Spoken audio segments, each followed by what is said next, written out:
Hello, good morning everyone. Please come to bond valuation chapter again. What we have studied till now, I'll just revise. We have studied the calculation of present value of bond. So under that we have seen coupon bond, that is annual coupon paying bond. We have seen semi-annual coupon paying bond, semi-annual coupon paying bond. In semi-annual coupon paying bond, you will make three adjustments.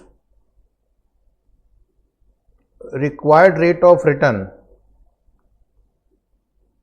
if it is given per annum, you have to divide by 2 coupon rate divide by 2 and number of years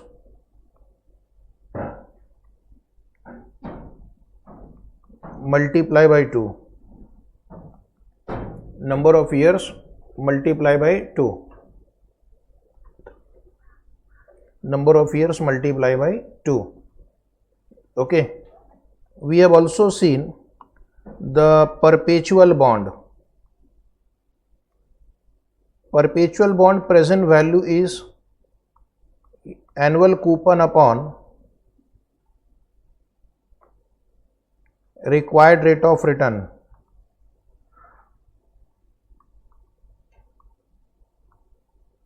And then we have also seen zero coupon bond. Zero coupon bond or deep discount bond, the present value is equal to face value or redemption value upon 1 plus r to the power n. Required rate of return, r is required rate of return to the power n. And then we have also seen self-amortizing bond. So this is just a quick revision of what we did in the first lecture. Self-amortizing bond, you will calculate present value of coupon plus installment of principal of all the years, and that will give you the present value of self-amortizing bond, sum of the present value of coupon plus installment of the principal. Is it right? So this is what we have done. And the fifth thing we have done was clean price and dirty price. The concept of clean price and dirty price is required when you have to value a bond between two interest payment date. Okay, when you have to value the bond between two interest payment date, then we'll follow clean price and dirty price. Clean price means X interest price, dirty price means cum interest price, that is price including interest accrued. Clean price means price excluding interest accrued. So we will take one more question on this clean price and dirty price. A similar question has been asked in the past exam. So we just mention here past exam question. And then you also mention here important. Right? This way you will be able to understand better. This question you have to revise one day before the exam. Okay. So let us come to question number 16. Consider a bond with the following features. Face value is rupees 1 lakh.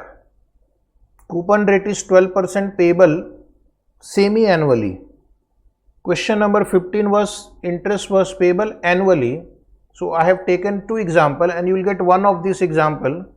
Either you will get a question where coupon is paid annually, or you will get a question where coupon is paid semi-annually, means after every 6 months, at the end of June and December. Required rate of return is 10% per annum. Valuation date is 1st October 2010. So you have to value this bond on which date? 1st October 2010. This is the valuation date. When was the last interest paid? The last interest was paid when? 30th June. The last interest was paid on 30th June 2010. And when will the next interest be paid? Next interest will be paid on 31st December 2010. So basically there is a gap of 3 months here, and also there is a gap of 3 months here. So interest has accrued for 3 months. Interest has accrued for 3 months. And when will this bond mature? The bond will mature on 31st December 18. This is the maturity date. So what we'll do? First we'll calculate the value of the bond on the next interest payment date. Okay. Then you will add the interest for 6 months. That will give you dirty price on 31st December. Then calculate the present value here. That will give you dirty price on 1st October. Then you deduct the interest accrued, and that will give you clean price on 1st October 2010. Is it right? So that way we will solve. Write down. First we'll draw one timeline. So students will write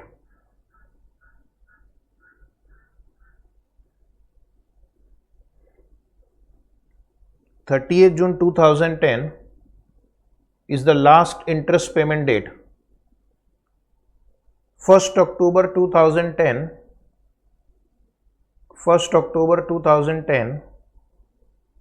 valuation date.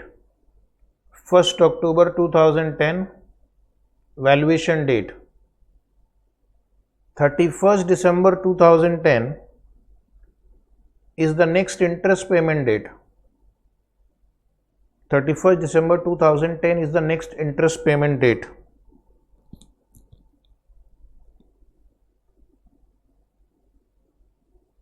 Then 31st December 2018 is the maturity date.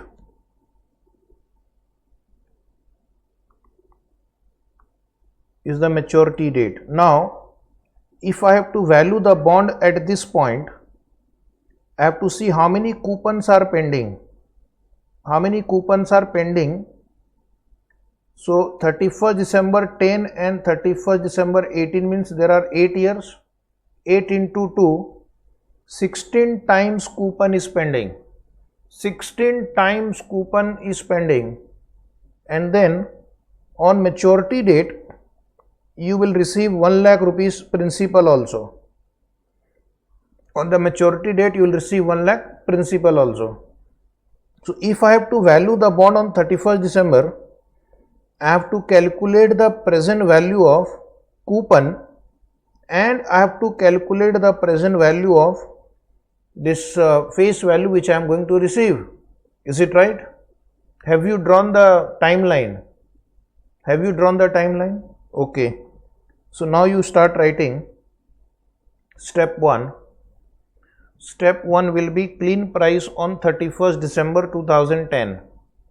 Clean price on 31st December 2010.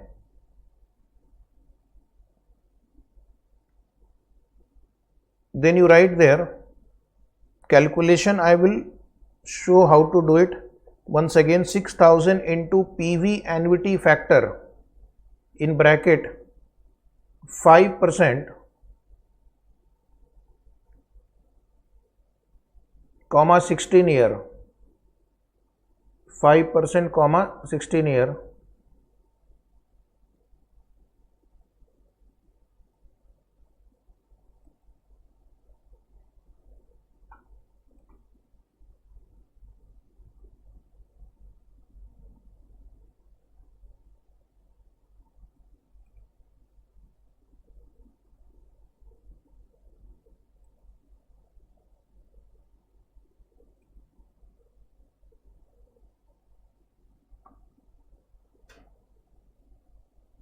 How much is the answer? Those who are attending can please reply.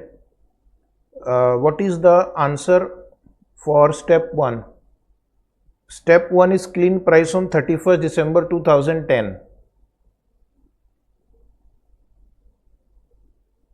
If you are given semi-annual bond, required return will be divided by 2, number of years will be multiplied by 2.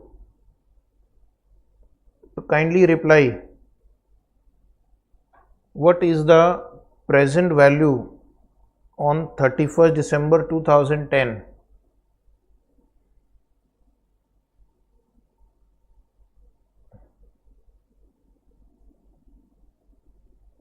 Yes, anybody wants to reply?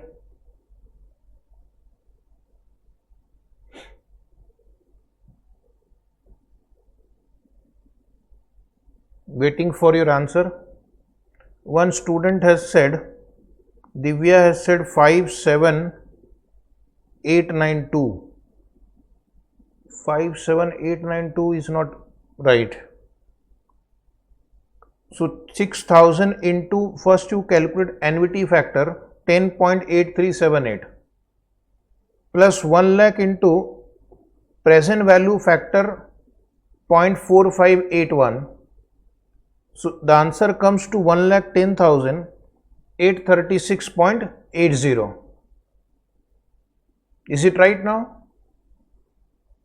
So this is the right answer. Students who are in the classroom, they are saying that it is right.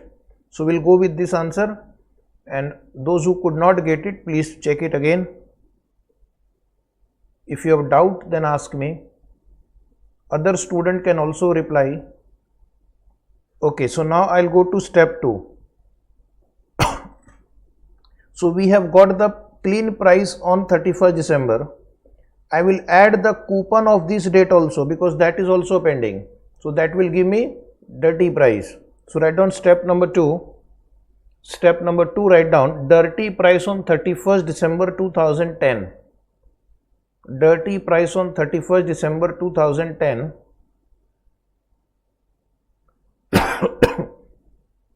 Dirty price on 31st December 2010. Right there, the previous answer write down plus 6000. Previous answer plus 6,000. 6,000 is the coupon payment for 6 months. Right? So how much you are getting? 1,16,836.80. Now just understand one more time. This is 31st December 10. We have to calculate the value on 1st October 10. So what is the gap here? 3 months. Is it 3 months gap? So we have to discount it by 3 months. But this is a question of semi-annual coupon payment. This is a question of semi-annual coupon payment. So therefore, I will do the calculation keeping in mind that one period is equal to 6 months. Is it right? So write down step number 3, calculation of dirty price on 1st October 2010. Calculation of dirty price on 1st October 2010. Take the previous answer, 1,16,836.80 divide by, now how do you compute present value? It is a semi-annual bond. So interest rate or required return, which is given as 10%, will take 5%, 1.05, and power will be, one period is equal to 6 months. So 3 divided by 6. 3 divided by 6. 3 divided by 6 means we will take half of the 6 months period. So you will get on the right side 1,16,836.80 divided by 1.05 to the power 5 to the power 0.5. Now when the power is 0.5, you can just press square root once. Okay, just type 1.05, press square root function, and you will get this value. When the power is 0.5 means power is 1 by 2, you can get the answer by simply using the square root function once. Okay, are you getting this answer? So my answer is 1,14,021 dirty price on 1st October. Now the answer is not over. What is pending? Clean price is pending. So what you will do? What will you do? Interest will be deducted. Interest will be deducted. Right. So write down step number 4. Step number 4. Calculation of clean price. Calculation of clean price. Calculation of clean price.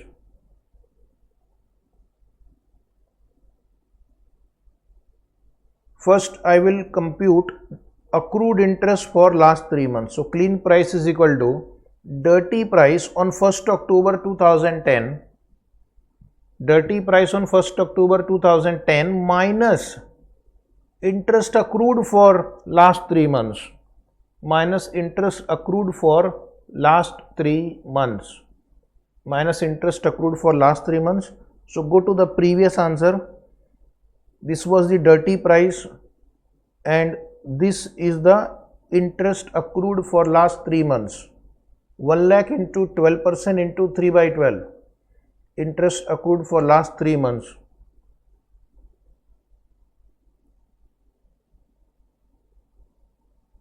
So what is the answer now? What is the answer now?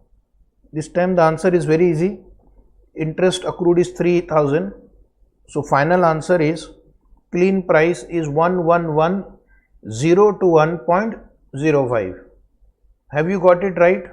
All of you got it right? Please say yes. Students at home, can you please say yes or no? Have you understood?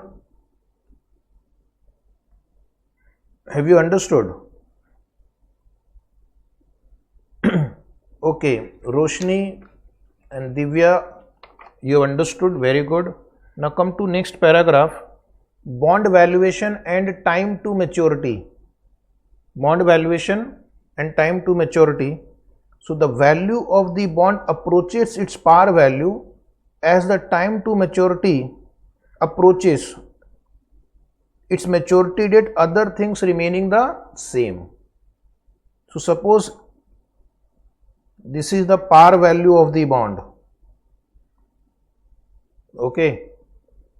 Maturity, this is the maturity date. If the bond is trading at a premium, as the maturity will appear, its value will become closer and closer to par value. So initially it may be at a premium, but as the maturity will approach, the value of the bond will become closer and closer to par value or redemption value. Okay. So as the maturity approaches, a premium bond decrease in value. So if it is a premium bond, its value will decrease and become equal to its par value on maturity. And what happens to a discount bond? Suppose the bond is at a discount. Its value will increase and it will become equal to its par value on maturity. Is it right? So a discount bond value will increase slowly and it will become equal to its par value or redemption value on maturity. As the maturity approaches a par value bond, suppose it's a par value bond only, then doesn't matter, its value will remain same, it will remain at par only. If it is a 1,000 rupees bond, it will remain 1,000 only. then for the above relationship to be true, the maturity of the bond must be equal to its face value. So when will this equation be satisfied? When the maturity value is equal to its par value. Okay, so this you can remove. You can draw this diagram if you want for this paragraph. Kindly draw this diagram just for understanding what they are trying to say. If it is a premium bond, as the maturity will approach, the value of the bond will move towards its par value. That means its value will decrease. If it is a discount bond, it will move towards its par value. That means its value will increase. And if it is already a par value bond, it will remain par only. Its value will not change. Okay. So this is first discussion, that is where we have learned the calculation of value of bond of different types and on different dates. So just quickly summarize what we have done. The story till now was like this: the price of the bond today is equal to cash flow discounted with the required rate of return. Is it right? That is also called intrinsic value. The price of a bond is equal to face value. It means coupon rate and required rate of return are same. Coupon amount is equal to coupon rate into face value. Do not multiply coupon rate into price of the bond. And for coupon paying bond, which is also called straight bond, the intrinsic value is equal to, which we did just now, coupon amount into PV annuity factor plus redemption value into PV factor. You can either use the formula or you can use the tabular format for finding the present value of a coupon bond. In case of deep discount bond or zero coupon bond, take the face value or redemption value and multiply by PV factor. In case of perpetual bond, the intrinsic value is annual coupon upon required rate of return.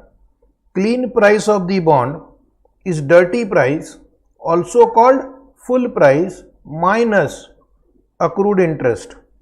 Is it right? Now the second part of this chapter or the next part of this chapter is understanding the types of yield. What is yield equal to? Yield means return. Very good. Yield means return. When you are investing in a bond, you should know how much return you are going to earn, how much return you have earned, so that you can compare with different options. Is it right? If you look at only coupon rate, is coupon rate equal to yield? No, because the bond may be issued at a discount, or the bond may be issued at a premium, or the redemption may be at a premium, so that will affect your return.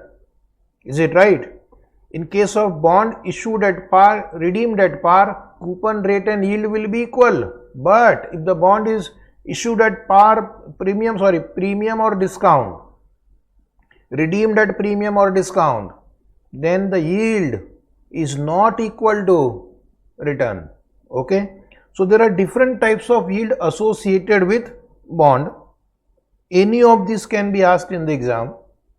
Holding period yield, money market yield, bond equivalent yield, yield to maturity, realized yield to maturity, and current yield. So we are going to learn these 6 types of yield. All of these are in your syllabus and they can be asked in the exam any point of time.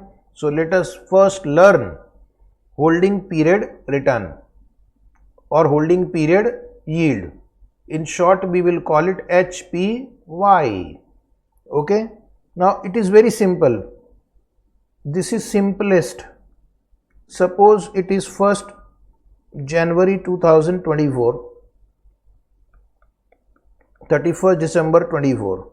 You purchased a bond here for, let us say, 1000 rupees. You purchased a bond on 1st January 24 for 1000 rupees. On maturity, the value of the bond is 1050, or the price of the bond after 1 year is 1050, plus in this 1 year period you also received coupon 80 rupees. You received a coupon of 80. Question is, how much rate of return you have earned? Can you calculate how much rate of return you have earned? Put yourself in the place of this investor. You bought a bond for 1000 rupees.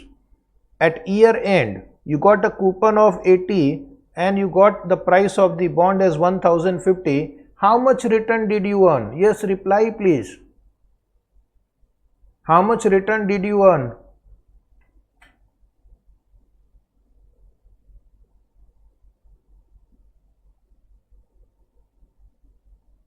How much return did you earn?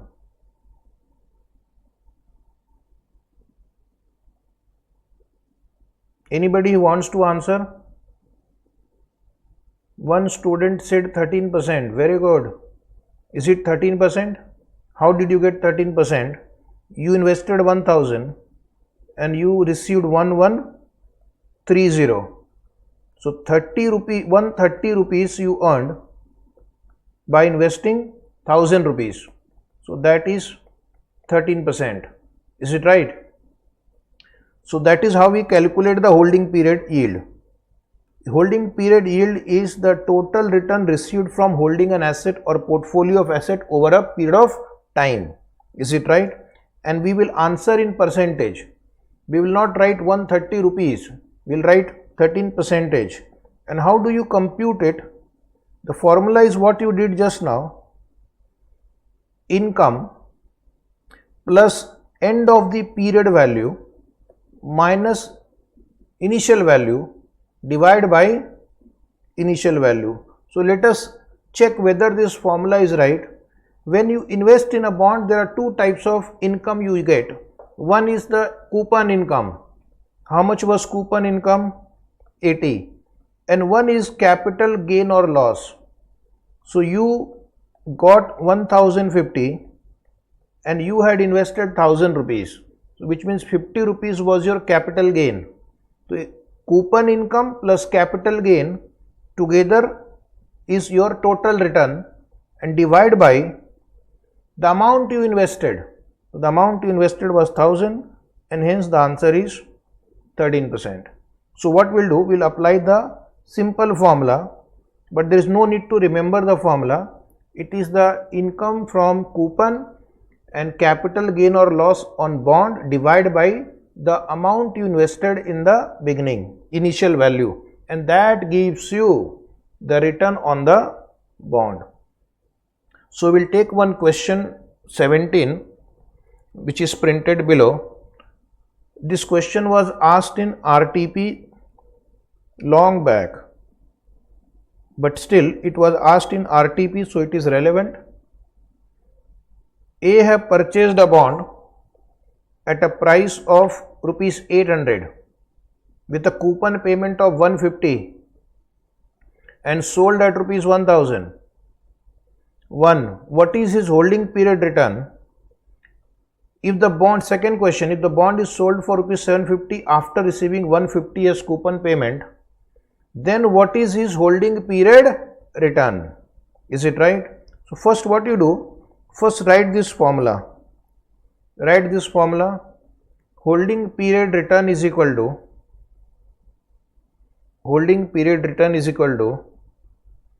income plus end of the period value minus initial value divided by initial value.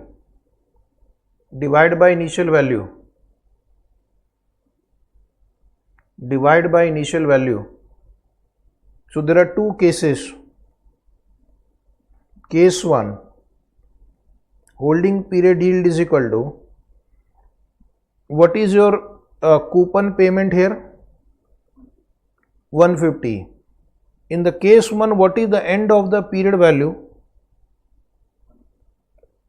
1000. And what was the Initial value 800. Very good. Divide by 800. Students will give me the answer. Yes, Roshni, Soumya, Divya. Into 100. So 43.75% is right. Divya is right. Case 2 right. HPY. Now what they have done, coupon will be same, but the end of the period value is 750 minus 800 divide by 800. So how much is the answer now? Come on, Roshni.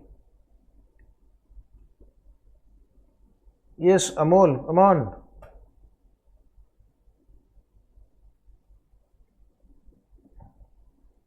Please reply fast. 12.5%. 12.5% is right. So this is how you will calculate the holding period return. How much return did you earn during the period you are holding the bond? How much return did you earn during the period you are holding the bond? So that is called holding period return. Is it right? Now we'll come to next kind of yield called money market yield. Now let us say you purchase the bond on 1st January 24 and you are holding the bond till 30th June 24. So this is a 6 months period. Your holding period yield, let us say, is 10%. But that is 10% for how many months? 6 months. If I have to find out what is the equivalent annual yield, because to compare with other instrument in the market which are quoted per annum, you have to convert this also into per annum. So when we convert the holding period yield into per annum, that is called money market yield. So the interest rate earned by the investing in security with high quality and maturity of less than 1 year, such as certificate of deposit, treasury bill. There is a chapter also in our syllabus, money market. So this instrument, money market instrument, have short duration, short maturity, like certificate of deposit are for 6 months or 9 months. Treasury bill may be for 3 months, 6 months, 9 months, but the rate of return is expressed in per annum terms. So what I will do, I will first calculate the holding period yield. First I will calculate, that means if suppose I am holding the treasury bill for 3 months, so for 3 months I will calculate and then annualize it. How do I annualize? Like in this example, if in 6 months you are earning 10%, then in 12 months how much you are earning? If 6 month return is 10, then 12 month is how much? 20%. So what you will do? You will take 10 into 12 by 6. So it will automatically become 20% per annum. And if suppose the problem is given in days, like they say you are holding for 181 days, then you will take 10 into 181 or divide by 365. Number of days, if nothing is given, take 365, but if number of days are given as 360, then you will take 360. In some problem they will say number of days are assumed to be 360. So that is how you will convert holding period yield into money market yield. If months are given, multiply by 12 by n. If days are given, multiply by 365 by n. Now next is called bond equivalent yield. We'll take a question on money market yield after some time. Bond equivalent yield. Bond market exhibits semi-annual feature. Bond market exhibits semi-annual feature because in most of the bond market, coupons are paid after every 6 months. So first what I will calculate? I will calculate the yield for 6 months. First I will calculate the yield for 6 months and then multiply by 2. So bond equivalent yield means first I will calculate the yield for 6 months. Treat it as if it's a 6 months problem. And once you get 6 months, to convert into per annum, what will you do? Multiplied by 2. If 6 month yield is 10%, annual will be 20%.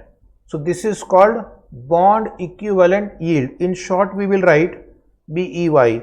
The formula is 1 plus holding period yield, 1 plus holding period yield to the power 6 by n, to the power 6 by n. Suppose you are holding for 2 months, then it will become 6 by 2. So you are actually multiplying by 3. Actually your power is 3. So that will give you the yield for 6 months and into 2. Okay, so that will give you bond equivalent yield. Now I am going to take one small question which will help you to understand how to calculate holding period yield, money market yield, bond equivalent yield, all in one. Question number 18. Welcome to question number 18. An investor purchased a bond at rupees 600 and sold it after 4 months at rupees 615 after receiving an interest of rupees 3. First question you will answer holding period yield. Second, you can answer money market yield. Third is effective annual yield. Here we will compute effective return earned in 1 year. And fourth, just now we have learned, which is called bond equivalent yield. Is it right? So let me see who will give me the correct answer of holding period yield. Yes, everybody please participate. Some of you are in silent mode only.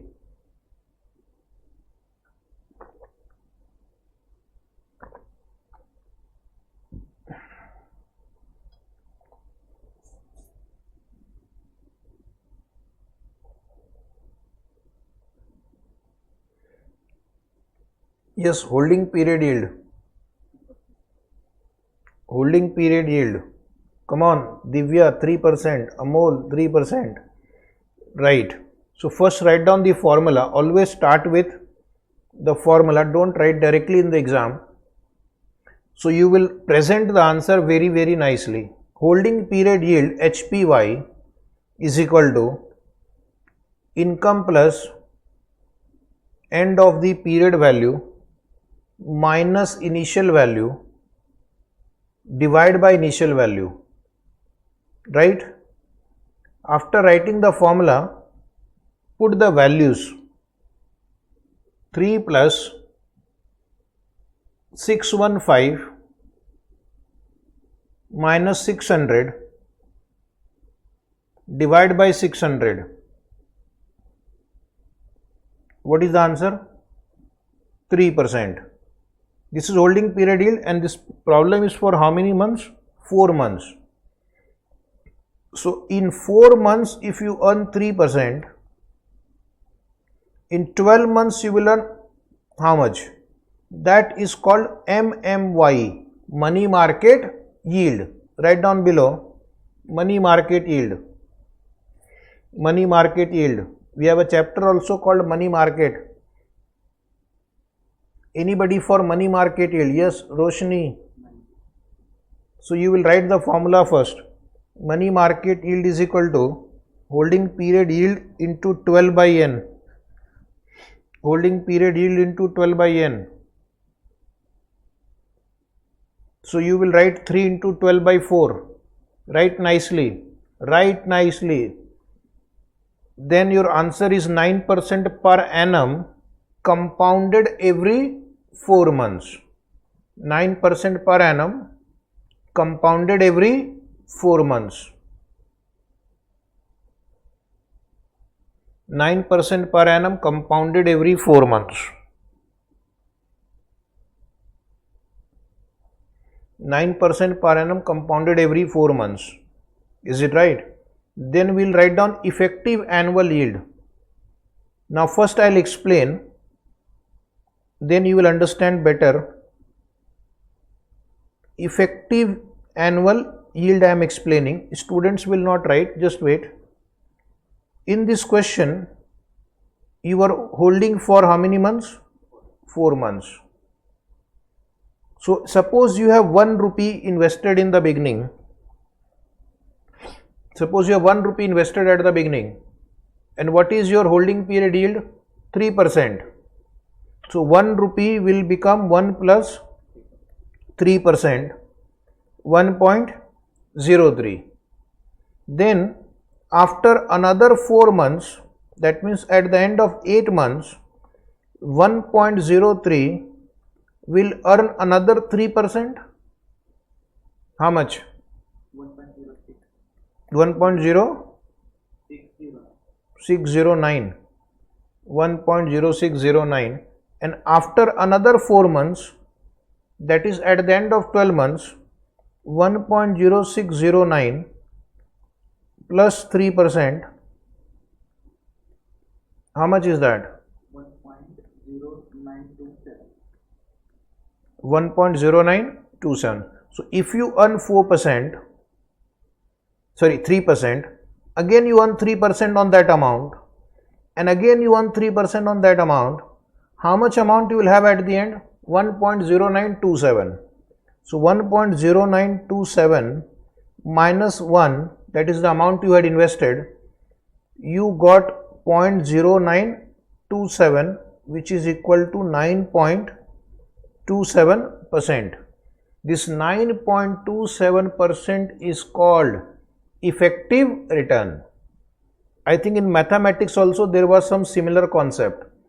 When you were required to convert semi-annual return into effective annual return. Was it there in mathematics long back? Don't remember? Okay, no problem.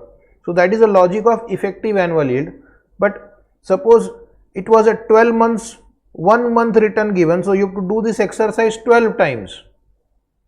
If suppose the holding period is 1 month, then I will have to do this 12 times. That is a time consuming process. So why can't we apply the formula? Because in formula also we are doing the same calculation. Write down. Now you can start writing. Effective annual yield is equal to effective annual yield. So effectively you are earning 9.27% per annum if it was annual compounding.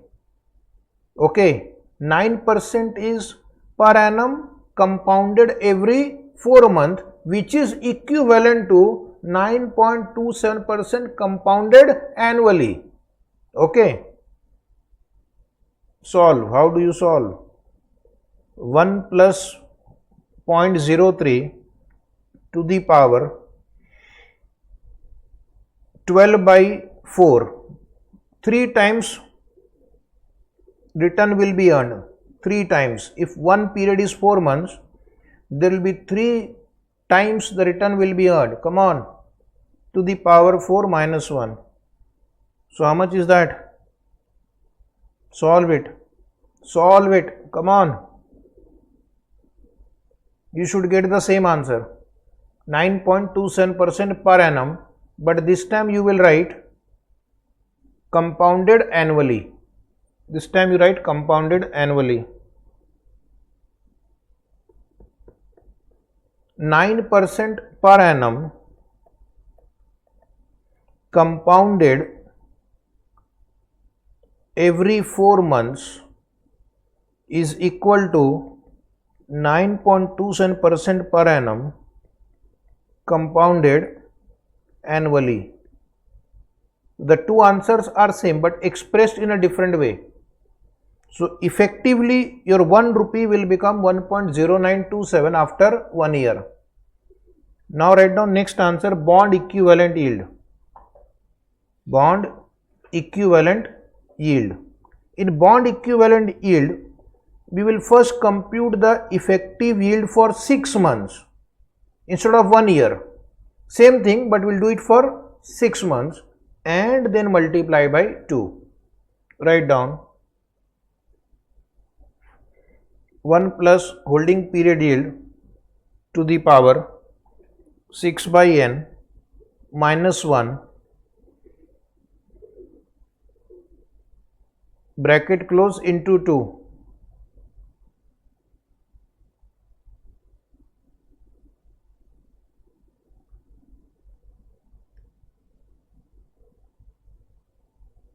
Solve 1.03 to the power 6 by 4 minus 1 into 2 into 2. So you will have to simplify that. 1.03 to the power 1.5 minus 1 into 2. Now the student is wondering how to solve it. So we have learned one trick on calculator. First you type 1.03, press square root 12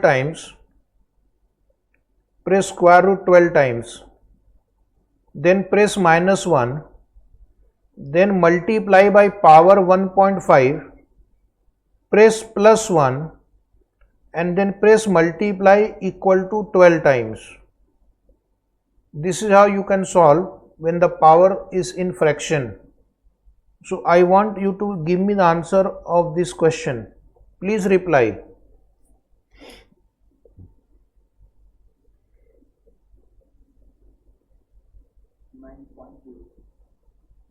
So final answer we have got is 9.06% per annum. Write down compounded semi-annually. Write down compounded semi-annually. Compounded semi-annually. 9.06% per annum compounded semi-annually. Because we have first computed the yield for 6 months and then multiplied by 2. So this is how bond market gives you return. One more practice we'll do. Question number 19. Similar question, one more practice. An investor purchased a bond at the rate rupees 347 and sold it after 1 month. This is a question of 1 month holding period. 1 month at 343.20 after receiving an interest of rupees 0.70. Calculate same 4 questions. Again I will ask you to check whether you are awake or not, to check whether you are attending or not. Give me the answer of the first part, holding period yield. Give me the answer of HPY. Yes, anybody? Holding period yield. Those who are attending online, offline, and also on the YouTube channel, this lecture is live streamed.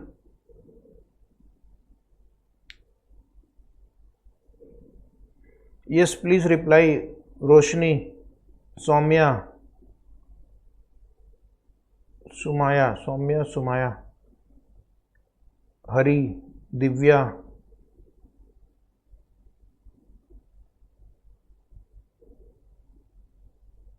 Just apply the formula. HPY is equal to income plus end of the period value minus initial value upon initial value. If you get answer in negative, that is also okay. Okay, don't worry, the answer can be negative. Purposefully I have given this question because there can be negative answer also. Holding period yield can be negative also. So the answer is yes. Minus 0.89. Very good. 0.89 negative for 1 month. So the return is minus 0.89 percentage for 1 month. Roshni has replied 0.8933. It is not minus 89.33, it is minus 0.89. Minus 0.89. Divya has replied 8.9, which is not 8.9, it is minus 0.89. Do the calculation. You can't make mistakes in calculation part. Okay. So 0.89% for 1 month. And when you multiply this by 12, it will give you money market yield. Okay. So write down money market yield. This time write little fast. Money market yield is equal to HPY into 12 by N. HPY into 12 by N. HPY is minus 0.89 into 12 times because holding period is 1 month. So the answer is minus 10.68% per annum compounded monthly. You have to write full per annum compounded monthly. Check the calculation.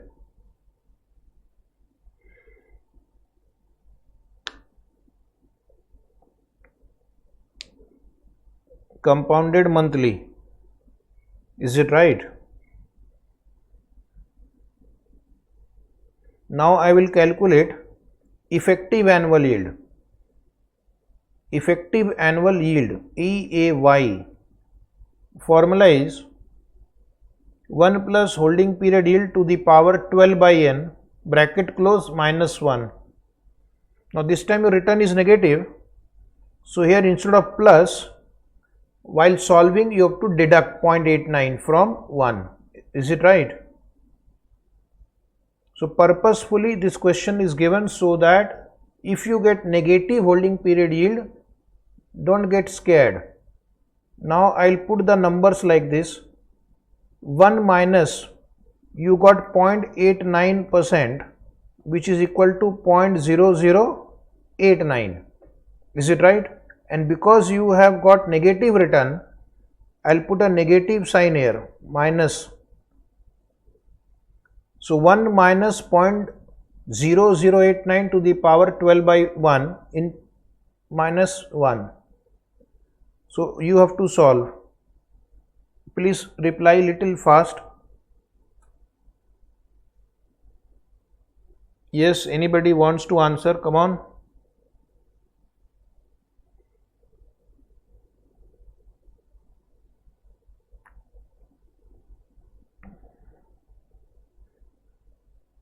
Yes, come on.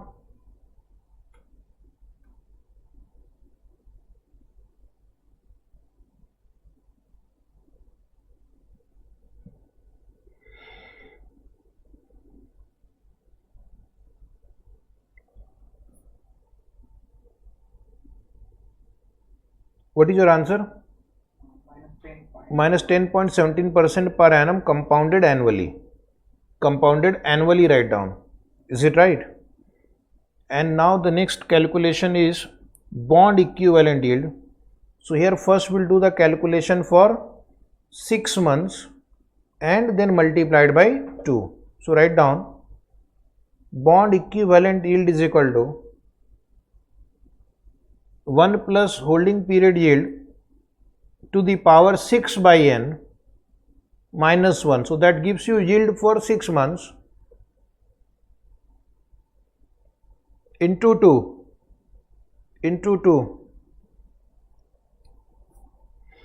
So what is your answer now? I'll put the numbers. You will solve. Yes, please reply.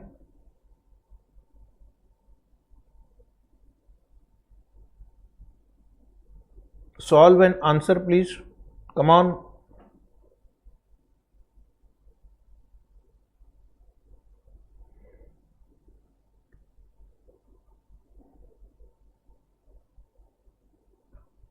Divya, Roshni, Amol, come on, answer. You have to learn to use your calculator. These are type of questions from exam only.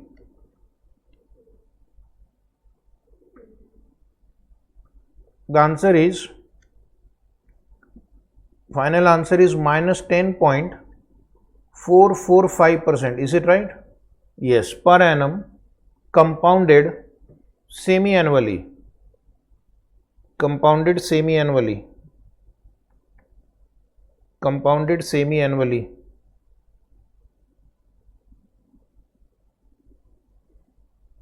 So that was, so we have studied so far how many types of yield: holding period yield, money market yield, bond equivalent yield, effective annual yield. Okay.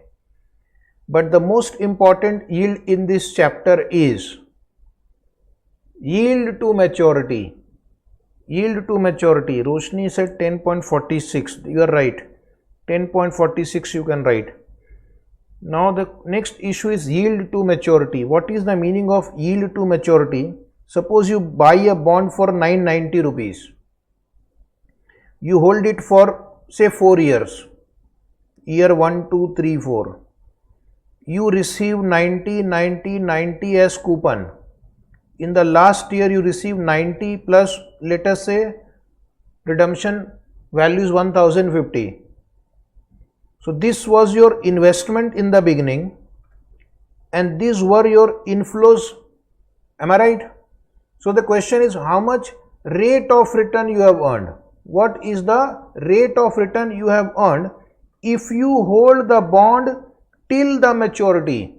What is the rate of return you have earned if you hold the bond till maturity? Wait, we have to also give importance to time value of money. You just can't add 90, 90, 90, 90 and 1050. In yield to maturity, we have to also give importance to the time value of money. Is it right? So yield to maturity means what is the rate of return the investor will earn if the bond is held till maturity, and to simplify it for you, we also call it IRR. Is it right? Have you ever heard in your lifetime what is IRR? What is IRR? Effective interest rate. IRR means effective interest rate. What is effective interest rate? What is effective interest rate? It is that rate of discount at which present value of future cash inflow is equal to present value of cash outflow, or you can say it is that discount rate at which net present value is 0. Is it right? Have you not studied IRR in your intermediate? IRR is that discount rate. IRR is that discount rate at which NPV is equal to 0. Net present value 0. That is, PV of inflow is equal to PV of outflows. So you have to find that discount rate at which your PV of inflow is equal to PV of outflow. Okay. So I am not going to teach you IRR today. I am assuming you have studied IRR somewhere before. Otherwise, how you will reach final? Unless you keep that capital budgeting topic as an option, you can't pass this intermediate exam. Okay, by learning IRR. There are two ways we can get IRR. If it is a coupon bond, there is a formula printed in your book. This formula write down for coupon bond. What is coupon bond? A coupon bond is a bond which pays periodic coupon and the amount is redeemed on maturity. First they will pay coupon for 5 years, 6 years, 10 years, and then on the maturity date the face value is redeemed. For that type of question, you can apply the formula. The formula is C into 1 minus T. Formula is printed in the book. Plus RV minus CP. In your book NP is written, it's okay. Divide by number of years to maturity upon RV plus NP by 2. What is C here? Coupon interest. T is tax rate. RV means redemption value. CP means current market price. And N means number of years. Oh, this formula, sir, we have learnt in calculation of cost of debenture also in the intermediate. You are right. Cost of debenture is nothing but the rate of return to the investor. If tax rate is given, then we will use that. it will give you post-tax return. It will give you post-tax return, and if you don't write 1 minus t, this will give you pre-tax return. Is it right? Pre-tax return means I have not considered tax effect. Post-tax return means I have considered tax effect. Okay. Now, is this formula correct or there is some problem with this formula? Time value of money is not considered. This formula has a limitation. Redemption value may be after 20 years. Current price is given today. So you are adding two numbers which are separated by 20 years. So don't you think you are ignoring time value of money? Yes, we are ignoring time value of money. So this formula gives you approximate answer. I have written in the notes also. This formula does not give you accurate answer. Okay. So first thing you have noted, the formula will be used only for coupon bond. Do not use it for perpetual bond. Do not use this formula for zero coupon bond. Do not use this formula for self-amortizing bond. Second thing, the formula method gives you approximate right answer but not accurate answer because it ignores time value of money. So this I have given in that important point notes. Okay. Now some important discussion below. There is one example printed in the book. Write down that example as homework. There is one example printed in your book. Suppose an investor is considering the purchase of a 5-year 1000 rupees bond. So do it as an homework because I am going to take a similar question in next few minutes. Now I am going to give you one important information about relationship between YTM and coupon rate. This we have discussed in question number 1 also. If coupon rate and YTM are equal, okay, and assuming that the redemption will be at par, then the present value of the bond will be equal to its face value. If coupon rate is greater than YTM, the bond will be trading at a premium today. That means when your YTM is less than coupon rate, can I say that? The bond will be trading at a premium. In question number 1 also we have written the same thing. If required return is less than coupon rate, the bond will be trading at a premium. So present value of the bond will be more than, the price of the bond will be more than its face value.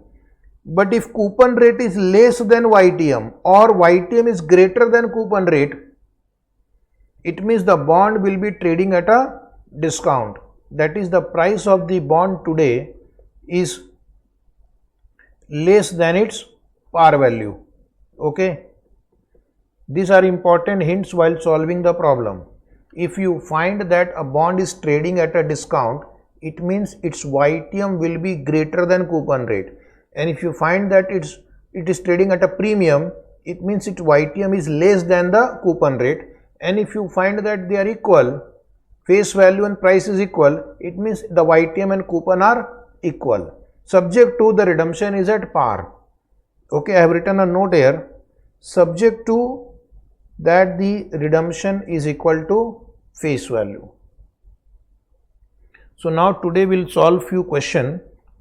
Question number 20. We have to first check whether it is a coupon bond or not a coupon bond. If it is a coupon bond, I can solve by applying the formula, or I can also solve by using IRR method. Have you studied IRR? Yes. Roshni is saying yes. So we will solve by IRR method also. Okay. So question is, a 5-year bond with 8% coupon rate and maturity value of rupees 1000 is currently selling at rupees 925. what is its yield to maturity. Before we go ahead, the student is requested to answer. Current price is 925, face value is 1000, coupon rate is 8%, whether YTM will be more than 8, less than 8 or equal to 8%. Participate. More than 8, less than 8, that means without solving only, you have to give me the answer whether YTM will be greater than 8% or less than 8% or equal to 8%. Yes? Less than. See this table, you are here. It is a discount bond. If it is a discount bond, YTM is greater than coupon rate. If you are using a higher discount rate than 8%, then only the present value will be less than 1000. So your answer must be greater than 8%. If you are getting an answer less than 8%, it means you have made mistake in the calculation. Solve. Write down YTM is equal to C plus FV means face value minus CP means current price divided by N upon FV plus CP by 2 upon FV plus CP by 2.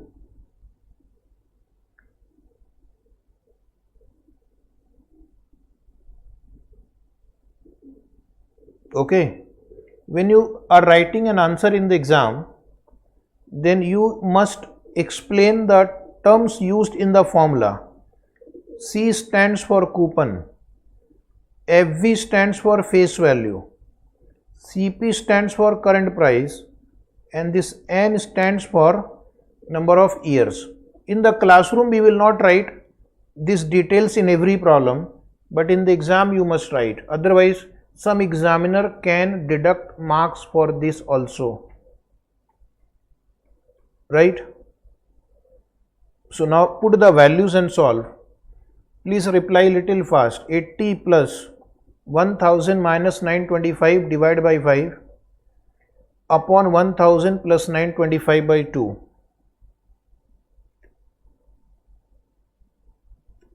What is the answer?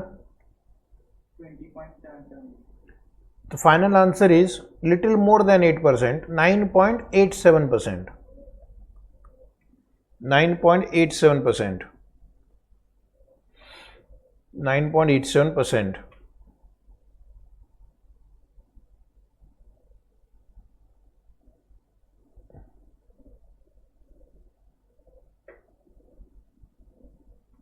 Okay. Check the calculation. 9.87%. Is it right, everybody? Yes.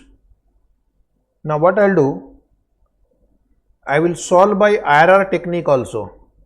Sometime in the exam they specifically ask you to solve by IRR method. That means you have to give importance to time value of money also. So what do you do in IRR method? You take one assumed discount rate and you think that this can be your IRR, calculate NPV at that assumed rate. Okay, if you get 0 NPV, that is the IRR, but if you get positive NPV, then you have to increase the rate, because higher the rate, lower the NPV. So we have to bring the NPV to 0, and if you get negative NPV, you will decrease the rate. It means you have taken little higher rate, so why don't you reduce it slightly? Is it right? Now this question we have already solved under formula method. Under formula method my answer was 9.87%. So under IRR method it will not be different from this. It will be slightly different, because under IRR we are also taking into account time value of money. Am I right? So we will take one rate as 9 and one rate as 10, and we'll apply the interpolation method. This method is called interpolation. You must have studied in mathematics or in IRR class interpolation. So now solve.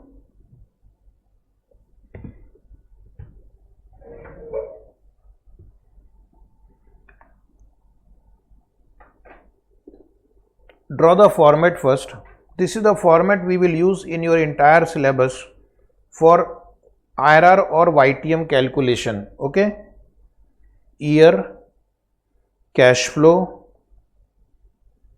discount rate 9%. Under that two columns, discounting factor and discounted cash flow. Write little fast. Discount rate 10%, under that two column, discounting factor, discounted cash flow. DCF means discounted cash flow, or you can just write present value. Okay, you can just write present value.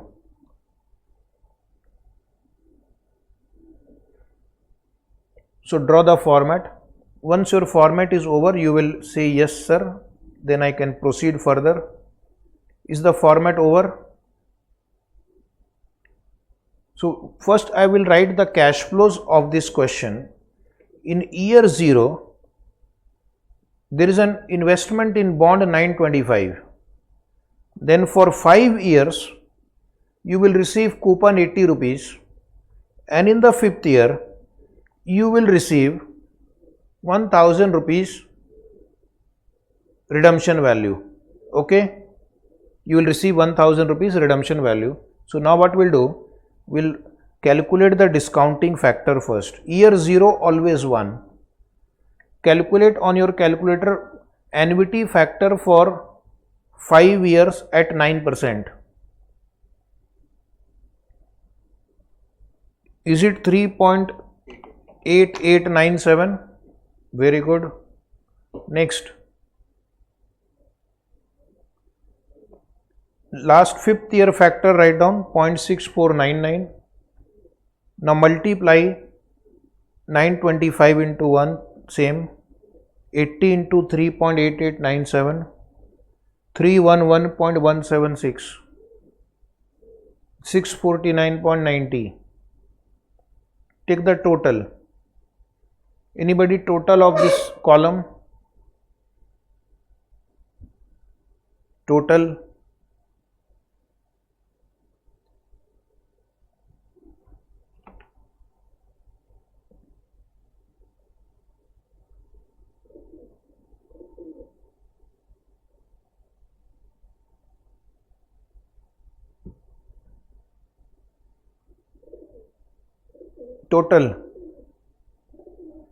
Total is 36.076. I got it.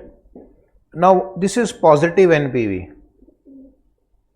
So should I increase the rate or decrease the rate? I will increase the rate, because if I increase the rate, NPV will move towards 0. Okay, so I'll increase the rate by 1 or 2% because it's very close to 0. So let us take 10%. Let us take 10%. Then solve at 10% now. Year 01, factor for 10% and 5-year annuity 3.7908, then 0.6209. Multiply 925 into 1, 80 into 3.7908, 303.264, 620.90, 620.90.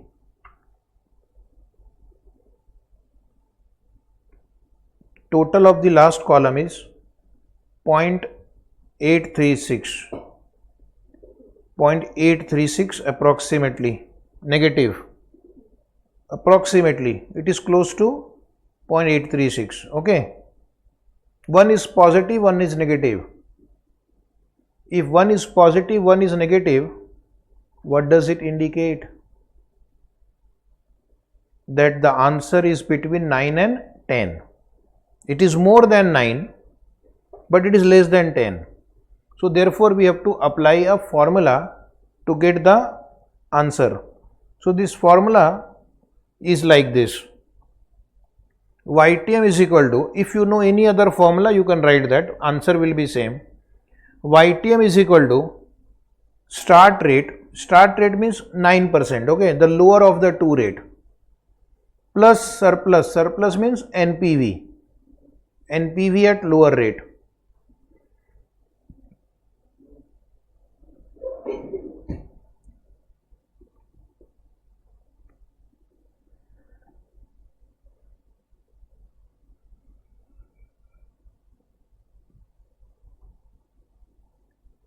Surplus means NPV at lower rate upon surplus plus deficit into bracket end rate minus start rate. We can write like this also if you have studied like that. Suppose you have studied in intermediate, right? YTM is equal to lower discount rate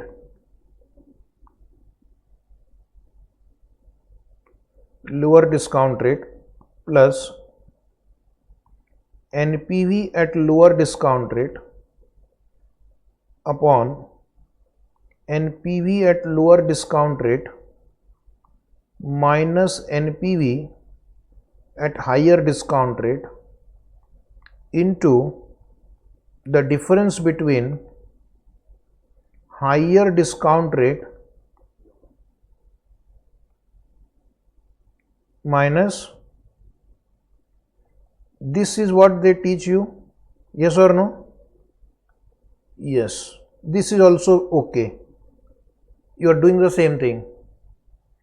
So whatever comforts you, you follow that.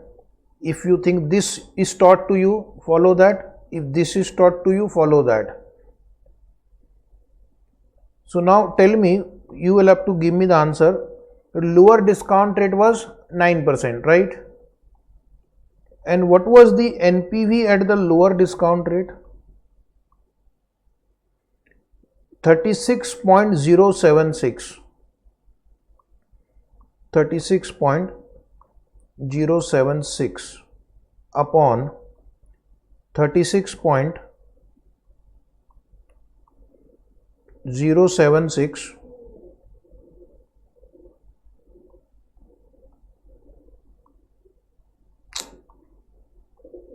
minus, in bracket again minus, how much was that? 0.836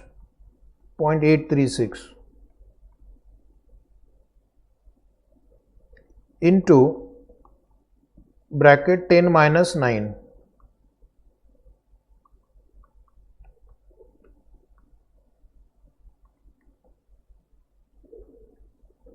So 9 plus 36.076 minus will become plus. Will become plus. So 36.076 plus 0.836. So that is 36.912 into 1. Now you can give me the answer. 9.98. Around 9.98%.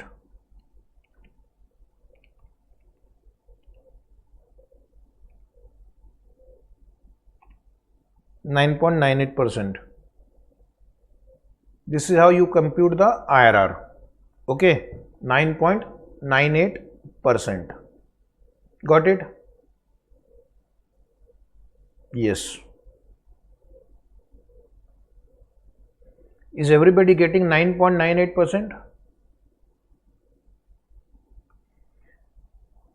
So what is the logic of this formula? I hope you are taught in your intermediate syllabus. Yes or no?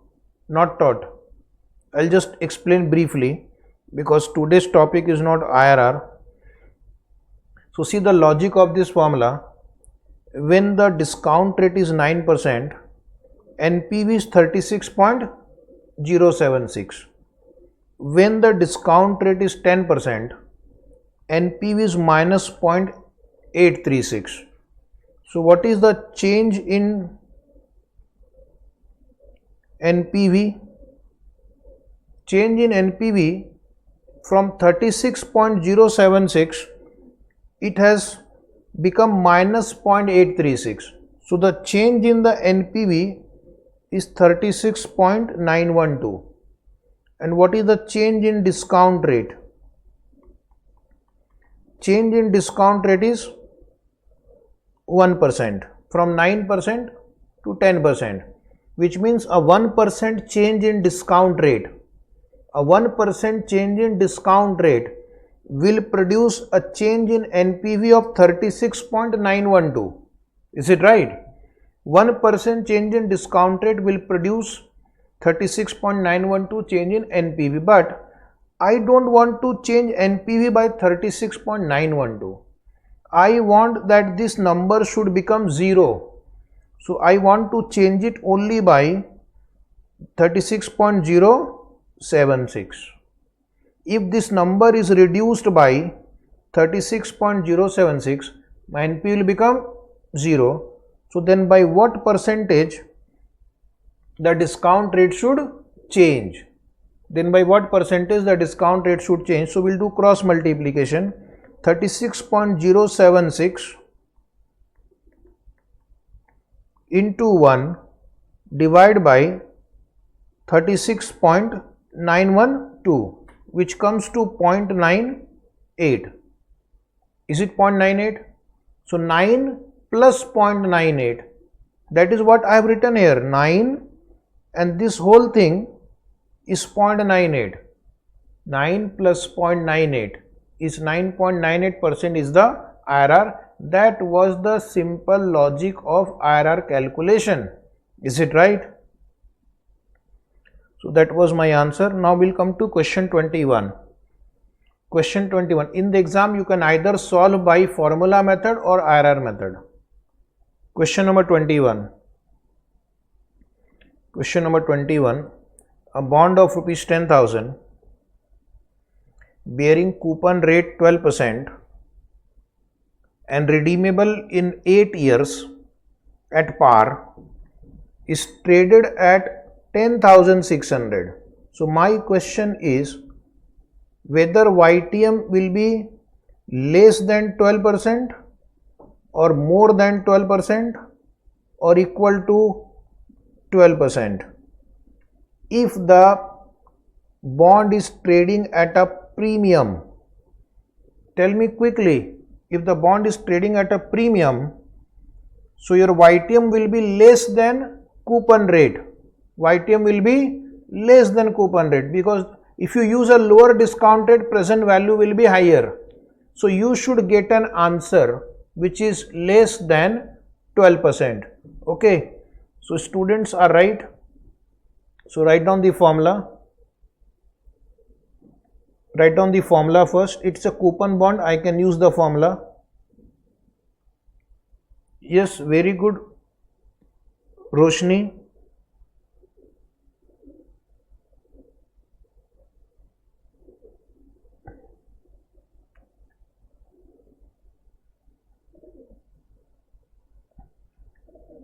After writing the formula nicely, put the values. Put the values. Put the values. The coupon amount will be 12% of 10,000, that is 1200, plus in bracket write 10,000 minus 10,600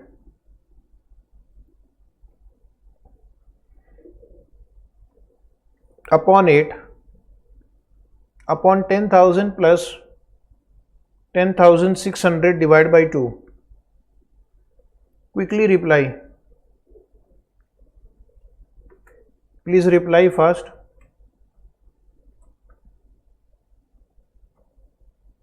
So the answer is 10.92%. As we discussed that the YTM must be less than 12%. So 10.92, is it right? Check again. 10.92, yes. Please say, is it right?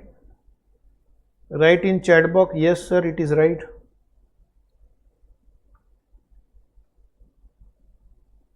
$10.92. Okay, next is question 22. we'll first take some basic question, then we'll move to advanced exam oriented problem also, because first we need to revise, we need to make your concept stronger. A rupees 5,000 bond with a 10% coupon rate matures in 8 years and is currently selling at 97%. Currently selling at 97% means what is the current market price?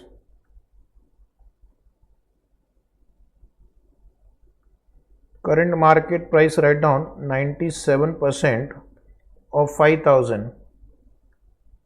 How much? 4850. Its face value is 5,000, but current market price is 4850. Coupon rate is 10%, maturity is 8 years. Is this a desirable investment for an investor whose required rate of return is 11%? Now it's a decision making question. Suppose my required rate of return is 11%. Would I like to invest in this bond? Would I like to invest in this bond? So there are two ways you can solve the problem. First method is find out the price intrinsic value at 11%. Find out the intrinsic value at 11%. So you will calculate intrinsic value using 11% discount rate. If the current market price is below the intrinsic value that you have calculated, then you will buy the bond. If the current market price is less than intrinsic value is what you are willing to pay. If the current market price is below that, you will buy the bond. Second method is compare YTM with required rate of return. Is it right? Compare YTM with required rate of return. Your required return is 11, but if the YTM is greater than 11, what will you do? You will buy the bond. If the YTM is greater than 11, you will buy the bond. So one option is compare current market price versus intrinsic value. Second method to solve is compare YTM and required return. So I will first compute YTM. If YTM is more than 11%, I will be happy to buy this bond. So start.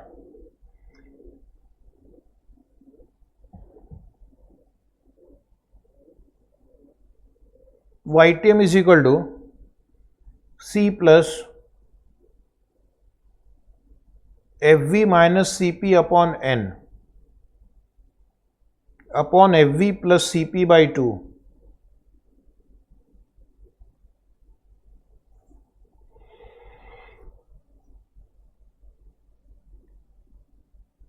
After writing the formula, put the values. What will be your coupon? 5,000 into 10%, 500 plus in bracket 5,000 minus 4850 divided by 8 upon 5,000 plus 4850 divided by 2. Kindly answer. Yes, please reply.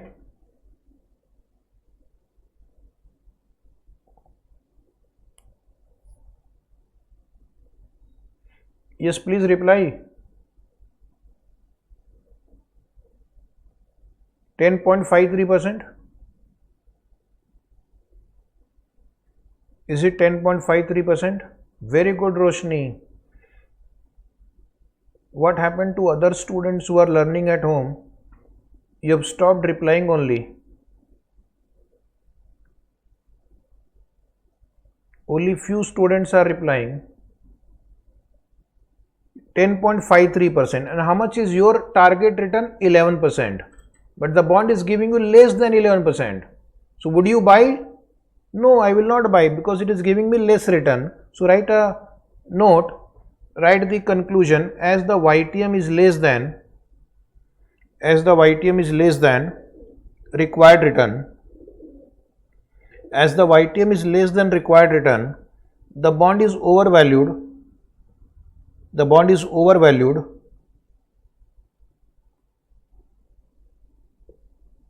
The investor should not purchase the bond. The investor should not purchase the bond. The investor should not purchase the bond. Is it right?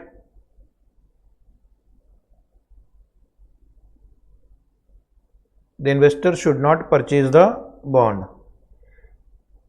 Now we'll go to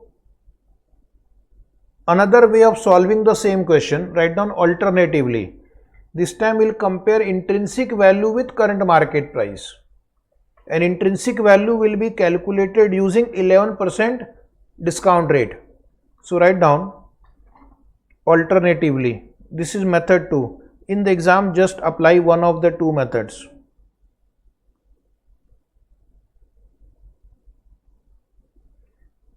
Calculation of present value, or you can say intrinsic value of the bond. So we have to calculate present value at 11%. You write down year, cash flow, PV factor at 11%, PV factor at 11%, and last column PV. Is it right? Then first 8 years you will get 500 rupees cash flow. First 8 year you will get 500 cash flow. Then 8th year 5000 cash flow. Take your calculator and calculate annuity factor for 8 years at 11%. Yes, please answer. 8 years 11% annuity factor. How much is that? 5.1461. Very good. Next, 8th year factor. Only 8th year factor. 4339. Multiply and take total. Multiply and take total. 2573.05. 2169.50.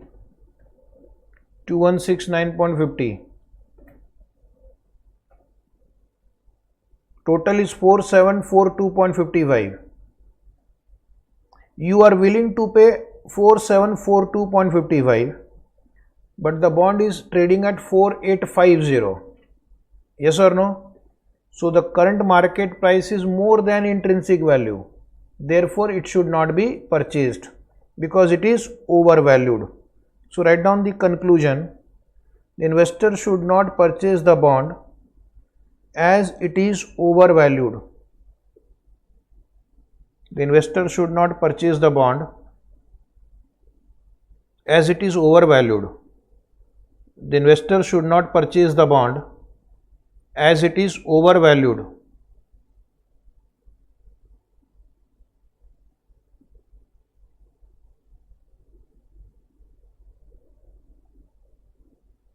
The investor should not purchase the bond as it is overvalued. Okay.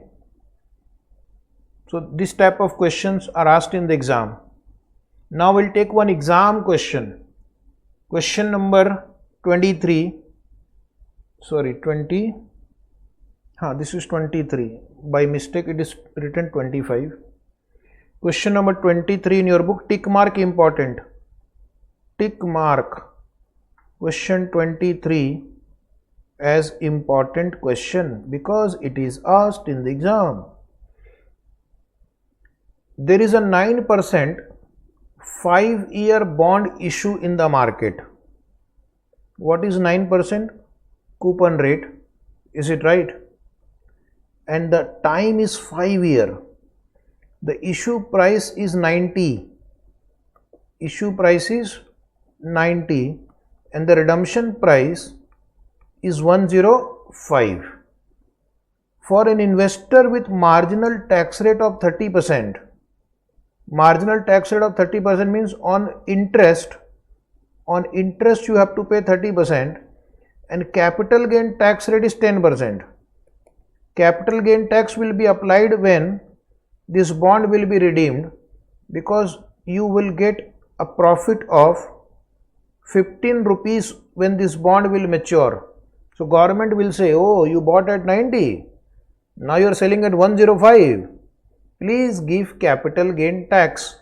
So what will be capital gain tax? at the rate 10%, 1.5. So you will get redemption value of 105, but government will snatch away from you 1.50. So what is your net redemption value? How much net amount will come into your pocket? 105 you will get from the company, 1.50 tax you will pay to the government, so you will get 103.50. You will get 103.50 as redemption value. So this time my redemption value will be after considering tax. 1.50 I will get less. So students make a mistake in this question. Student just write 105. He is forgetting that out of 105 I have to pay 1.50 as tax. Question is, and there is no indexation also, so you have to take directly 90 for calculation of capital gain. What is the post tax yield to maturity? So when they say post tax yield to maturity, you have to consider tax implication. How much coupon you will earn? How much coupon you will earn? So first check face value of the bond in the question. This question has a mistake. They have not given the face value of the bond. So what will you assume? If face value of the bond is not given, but the issue price is 90, redemption price is 105, what face value you can assume? So we will assume face value as 100 rupees. We will assume face value as 100. So coupon will be 9% of 100. How much will be coupon? 9 rupees. But government will come and take 30% of that. So what will be your interest net of tax? What will be your interest net of tax? 6.30. So while solving the question, you will take interest net of tax. You will take redemption value net of tax. Is it right? So first I'll prepare a small working note on net redemption value. Otherwise directly if I write you will not understand. So students are requested to first prepare a small working note, net redemption value. Right hand side rupees. Right hand side rupees, write down point number A, redemption value.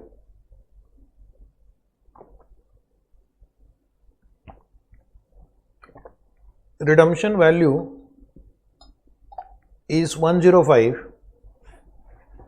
issue price is 90, issue price is 90,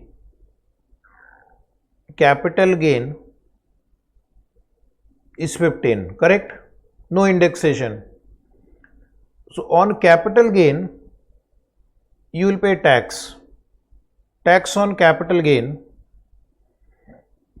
Tax on capital gain will be 10% of 15. 10% of 15, 1.50. So net redemption value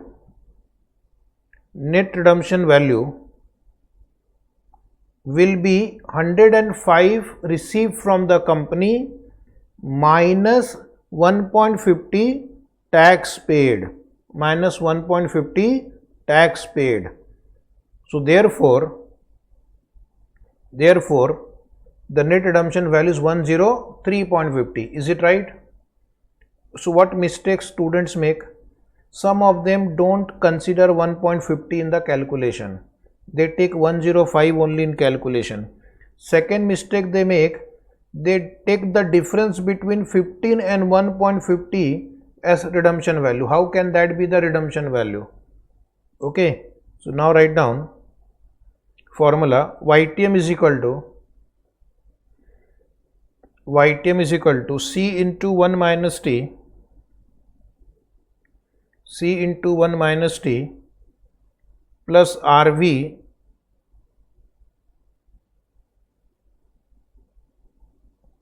minus IP upon N upon RV plus IP by 2.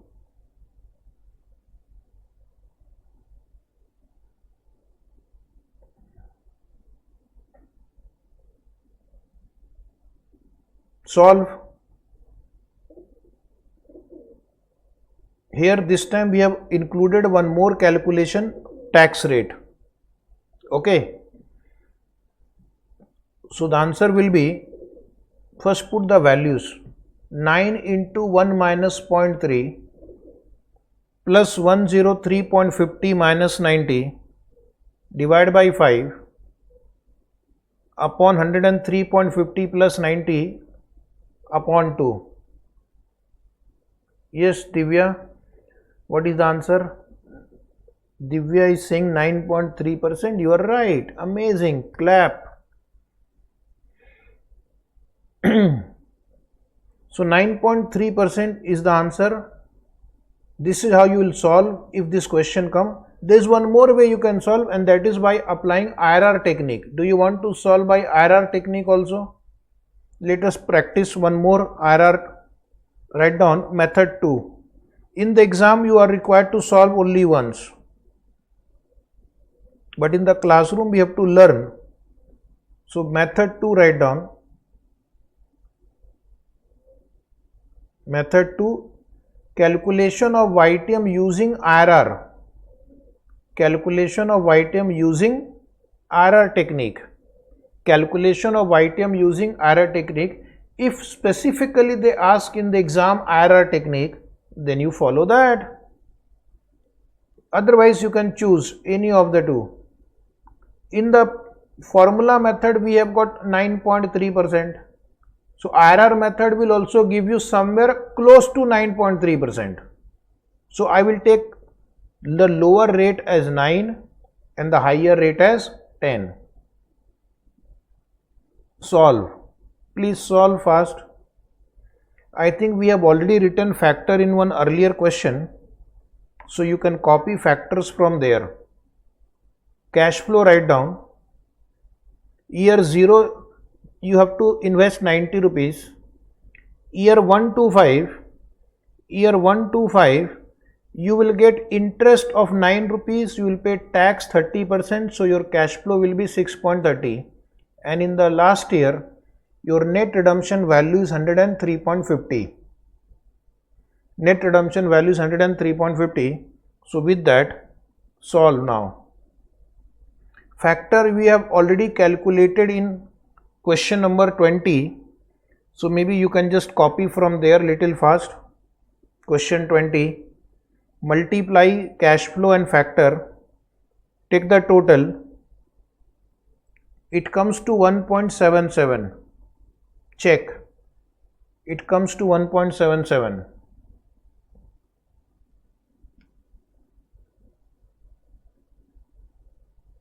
Right?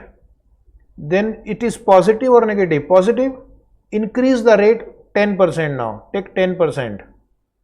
10%. Factor I have computed in question 20. Just copy from there.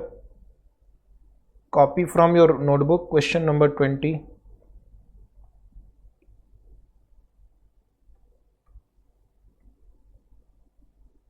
Solve. Calculate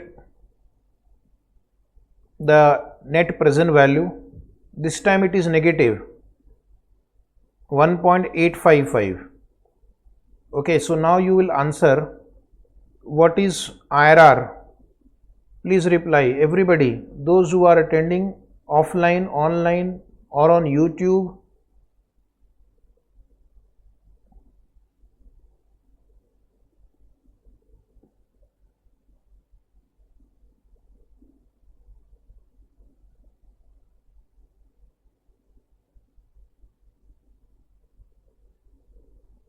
Anybody got the answer? IRR.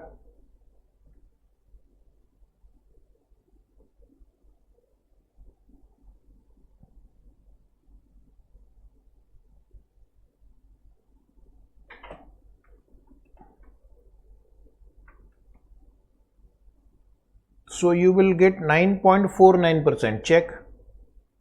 You will get 9.49%. approximately write down, because some difference is possible. So if you are getting close to 9.49, you are okay. Write in bracket approx. One student got 9.46. 9.46 is also okay. 9.46 is also okay, don't worry. Just write in bracket approximately. Okay. Now we'll take one more important question, which so far they have not asked in the exam. But if they ask, you should be able to solve. Question number 24. Question 24. A semi-annual, underline. In your book, I think there is a small typing mistake. Semi-annual coupon paying bond. Semi-annual coupon paying is not printed. Please write it down. Semi-annual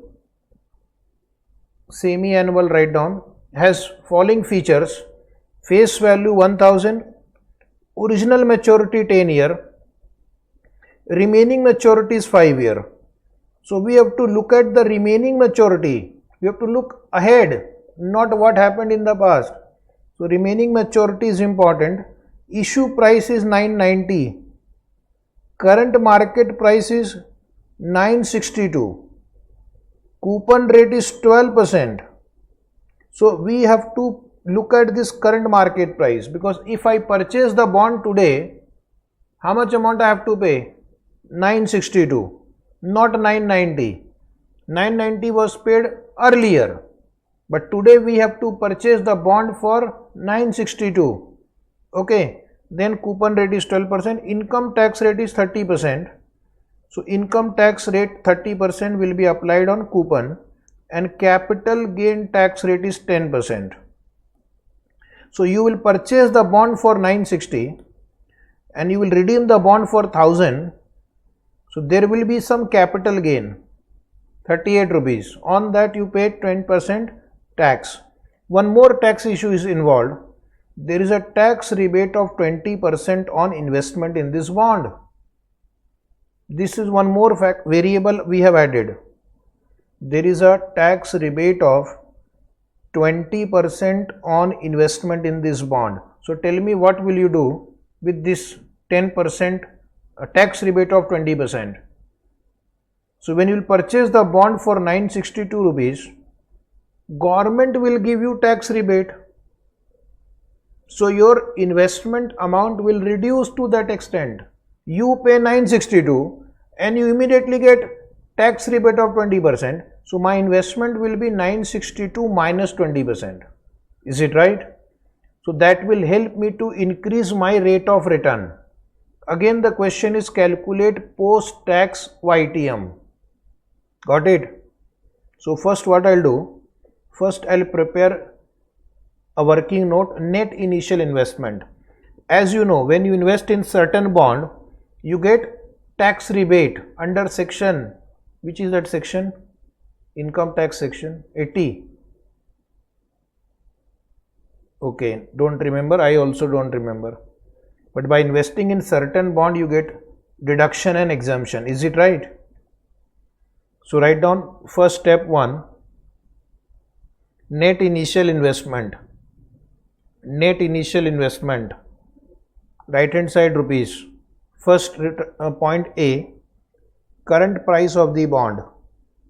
We'll take current price, because if I buy the bond today, I'll pay 962. These are some important question for exam purpose. Less tax rebate at 20%. Immediately I will get tax rebate at 20%. By investing in certain bonds, you get tax rebate, tax deduction. So what is my net initial investment? What is my net initial investment? My net initial investment is 769.60. Check the calculation. Is it right? Is it right?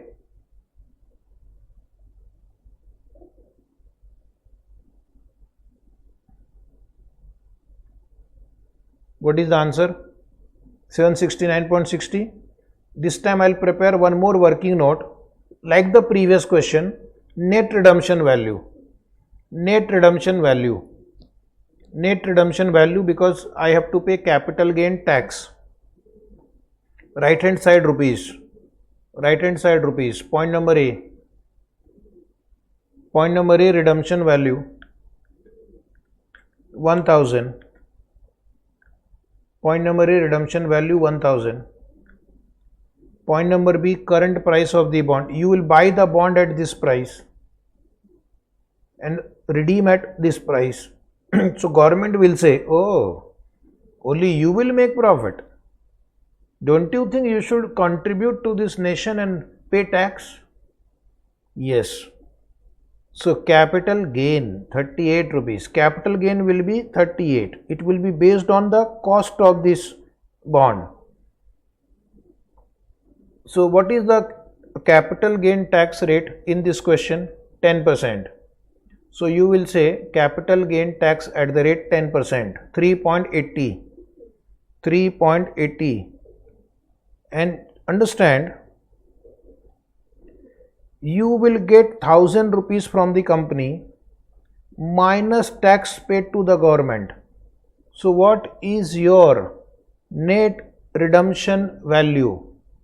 What is your net redemption value?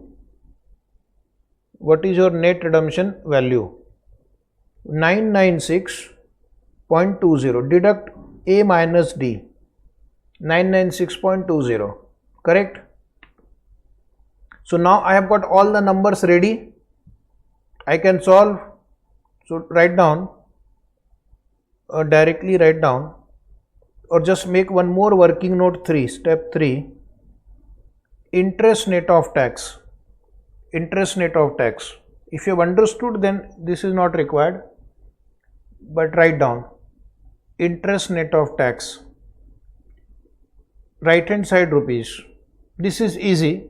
You can skip this working note if you want. Face value is 1000 rupees. Face value is 1000 rupees. Coupon rate is 12%, but this is a semi-annual bond. So interest amount will be, interest amount for 6 months will be, because it's a semi-annual bond, I made you write that it will be 60 rupees.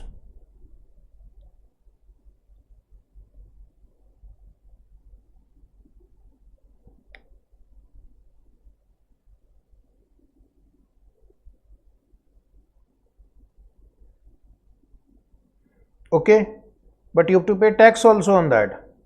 So interest amount net of tax 60 minus 30%,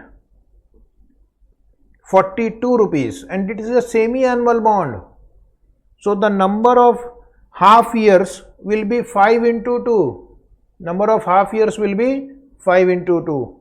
So write down formula. Write down the formula.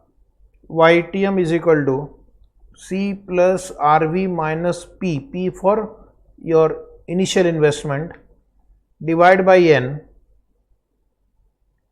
upon RV plus P by 2, upon RV plus P by 2. Okay. So coupon with tax effect I have already calculated. Coupon with tax effect I have already calculated 42. Redemption value we have already calculated 996.20. Initial investment I have already calculated 769.60. Number of periods will be 10. N is remaining maturity 5 into 2, 10 periods. 5 year we have to take, remaining maturity we have to take, original maturity we don't have to take. So if you want to write this, you can write this also, so that you can revise fast. When you revise, presentation of the answer is very important. That is why I focus on presentation. 5-10 marks extra you will get with correct presentation. Is it right? So can you solve the question now? All figures are available below. Can you please solve and give me the answer?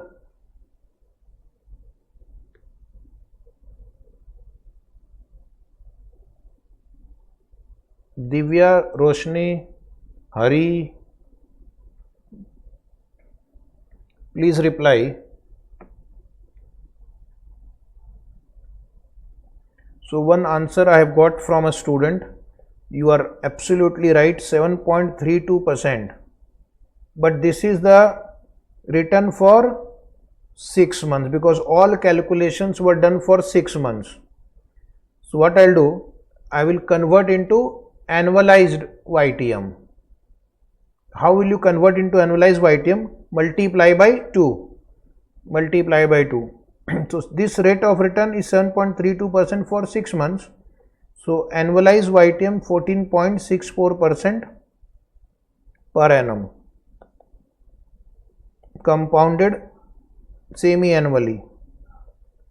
Compounded semi-annually.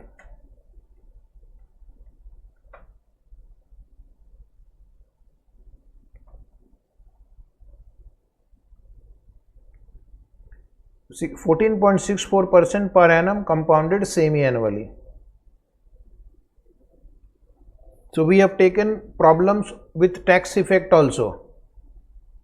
Now we'll come to another type of bond, which is called perpetual bond. Write down one note in your notebook. Please write down this entire thing. I'll explain also. YTM of a perpetual bond. What is perpetual bond? What is perpetual bond? A bond which does not have a maturity date. It will only pay you coupon. So you buy the bond and you receive the coupon for infinite period. Okay. So write down, YTM of a perpetual bond is given by, YTM of a perpetual bond is given by, next line, YTM of a perpetual bond, YTM of the perpetual bond is that rate of discount, at which PV of outflow is equal to PV of inflow. PV of outflow is equal to PV of inflow.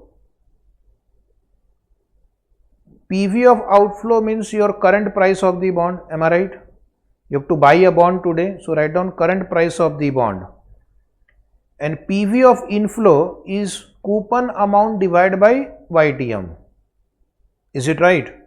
In PV of inflow means coupon amount divided by YTM. YTM is used as a discount rate. So we'll just rewrite the equation. It will become YTM is equal to coupon amount divided by current price of the bond. So this is one more formula.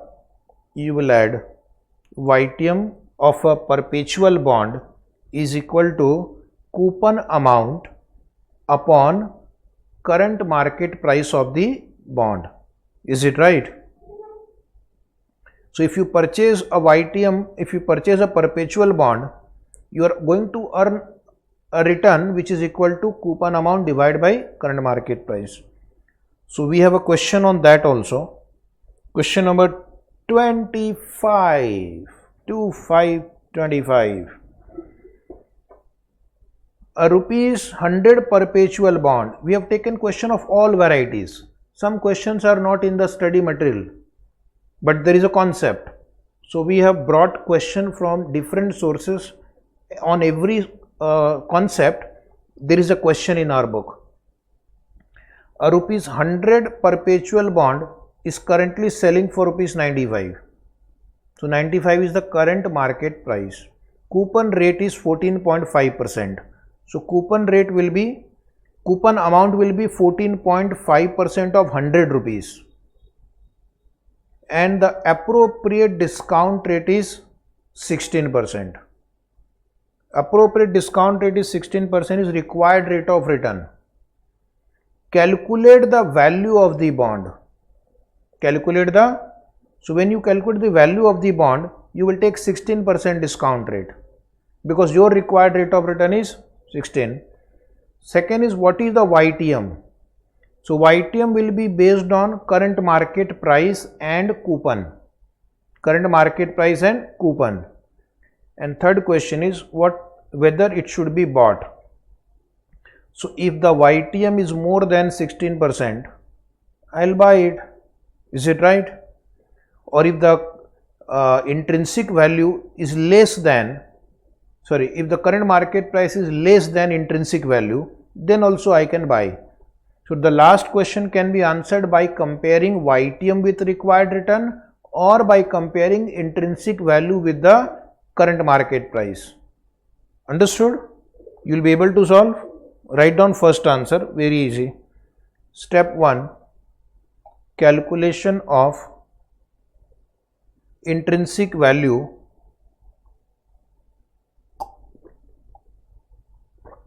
of a perpetual bond. Calculation of intrinsic value of a perpetual bond. The formula is A upon R. Coupon is 14.50. Required rate of return is 16%. Therefore, the intrinsic value is 90.625. Therefore, intrinsic value is 90.625. Is it right? Any query? No? Okay, now we'll write down step 2, YTM of the perpetual bond. YTM of the perpetual bond. YTM of the perpetual bond is equal to coupon amount upon current price of the bond. Coupon amount upon current price of the bond. Coupon amount upon current price of the bond. Solve. 14.50 divided by 95. That is equal to 15.26%. Are you getting 15.26%, Roshni? Yes, you are right. Now the next is, would you buy this bond? Would you buy this bond? So how many of you believe we should buy? Those who believe we should buy, write yes. Yes. And those who think we should not buy, write no. What is your opinion? Classroom students, you should buy. What was your intrinsic value? Intrinsic value, first answer.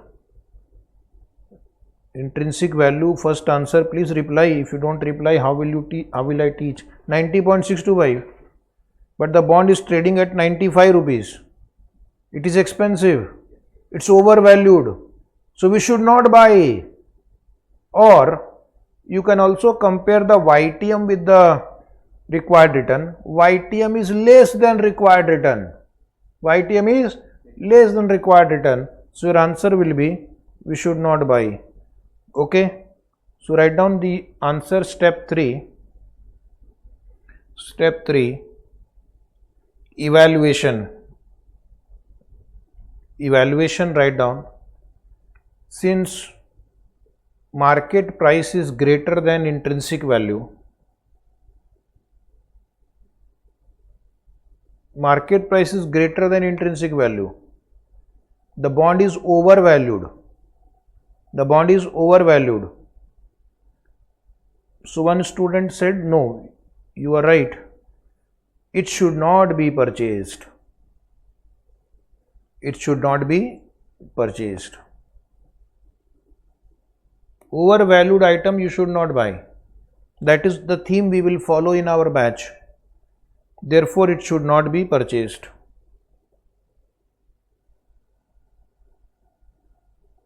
Therefore, it should not be purchased.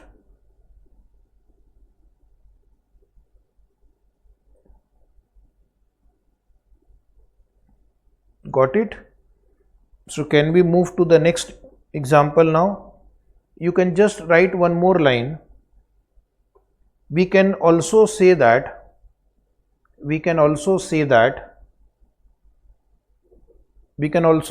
since YTM is less than required return, since the YTM is less than the required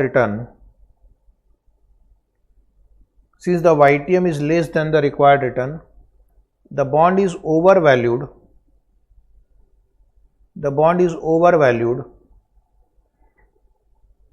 it should not be purchased.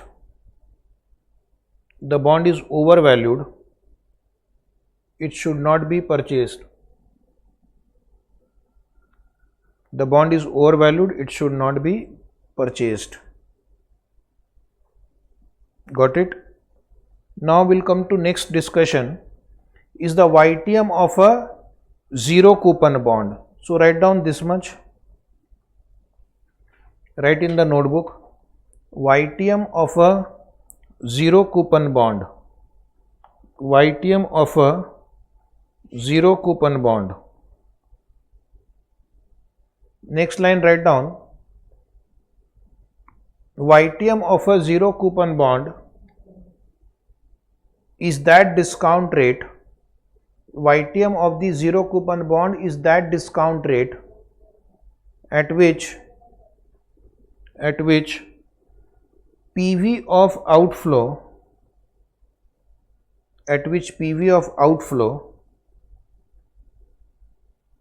is equal to PV of inflow. Is it right? PV of outflow means the current price of the bond, because you have to buy the bond today. Price of the bond is equal to, and already we have understood the PV of inflow is equal to face value or redemption value divided by 1 plus R to the power n. Is it right? Because zero coupon bond will only give you redemption value. There is no coupon involved. Now just rotate the formula, or you can just write a note below, solve and find the value of R. So this R is the YTM. Okay, it is that discount rate at which the present value of outflow is equal to present value of inflow. So this time we will have to solve an equation to find the value of R. Okay, this R is the missing figure. You will be given the price, you will be given the face value, you will be given the number. So you have to solve and find R. Okay, so can we go to the next important question 26? Question number 26. Calculate the YTM of the following zero coupon bonds. There are two zero coupon bonds given to you. Okay, bond X and bond Y. Credit rating is AA. Credit rating is a symbol of risk. How much risk is involved? That is not going to affect this answer. Maturity is also same, 5. Credit rating is also same, maturity is same, face value 1000 and second is 50,000. The current market price is 610 and 33245. Both are zero coupon bond. Which bond will be preferred? Without solving theoretical discussion, which bond will be preferred? Yes. So we have to compute the YTM of these two bonds. First we have to compute YTM of these two bonds, and the one which has higher YTM, because that one which has higher YTM is giving more return, the one which has higher YTM will be preferred. Understood? So what I need to do? I need to find out their YTM. To help you, the question itself has given you the factor 1.63934 to the power 0.2 and 1.50398 to the power 0.2. So you will use these same values to find out the answer of this zero coupon bonds. Ready? Very easy question. Write down for bond X. For bond X. for bond X, price of the bond is equal to face value upon 1 plus R to the power n. 1 plus R to the power n. So I will put the values, you will solve. Okay, deal done. My values, your answer. 600 is equal to 1000 upon 1 plus R to the power 5. So do you know how to solve it? You will have to write like this: 1 plus R to the power 5 is equal to, take on your calculator 1000 divided by 600. 1000 divided by 600 on the right side will be 1.63934. Is it there?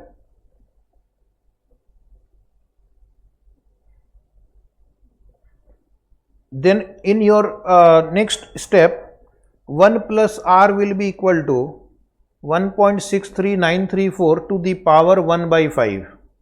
This is how in mathematics you solve the equation. 1 by 5 means 0.2. So write down 1 plus R is equal to 1.63934 to the power 0.2, and in the question the value of this factor is given. The value of this factor is given.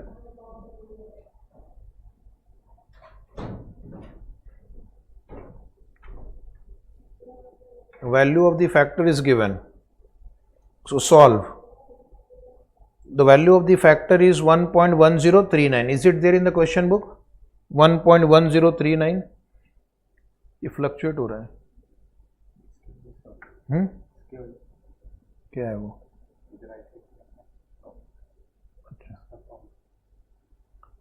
1.1039, and then the answer is R is equal to 10.39%.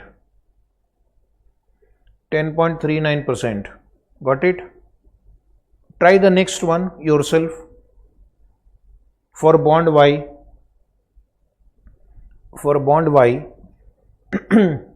formula is same. Price is equal to face value upon 1 plus R to the power n. Question in front of you. Question should be in front of you.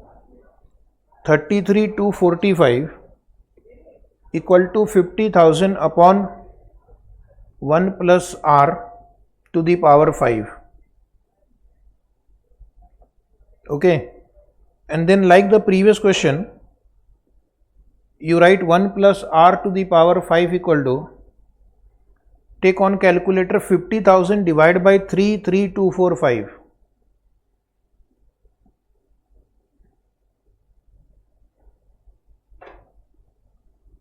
So 1.50398.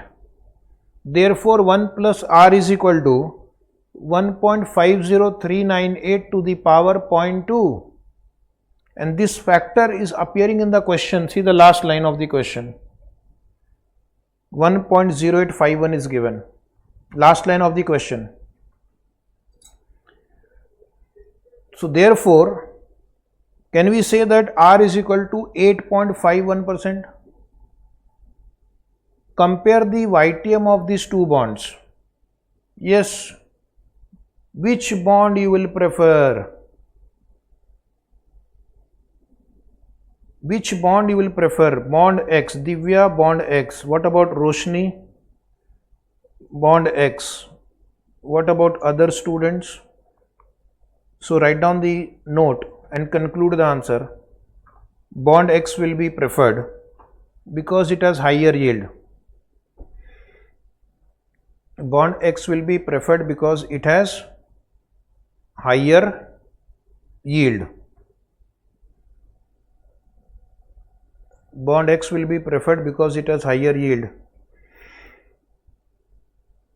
So that was the example on zero coupon bond. So we have covered YTM of coupon bond, semi-annual coupon bond, perpetual bond, zero coupon bond also. Okay. One more practice. Question number 27. Consider a zero coupon bond issued by We Know. Oh. Face value 25,000, maturity 25 year, current market price is 1792 and yield on similar bond is 11%. Compute bond's intrinsic value. Intrinsic value means present value. So this is 25,000, 25 year, and this is your required rate of return. So you will be able to find intrinsic value. Then you have to compute YTM of the bond issued by We Know. So for computing YTM of the bond, you will take the current market price, face value, number of years, and find the value of R. Okay. Give your advice. Same answer. If YTM is more than the required return, we will buy. If the YTM is less than required return, we will not buy. Okay. So can we solve now? Write down first answer. Intrinsic value of the bond. Intrinsic value of the bond means present value of the bond. Intrinsic value of the bond, that is present value, is equal to face value, correct, upon 1 plus R to the power n. So I will give you value, you will give me answer. Let us see who will answer first.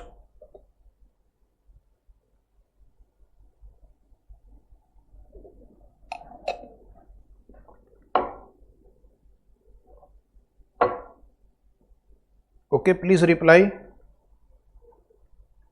Anybody who wants to reply?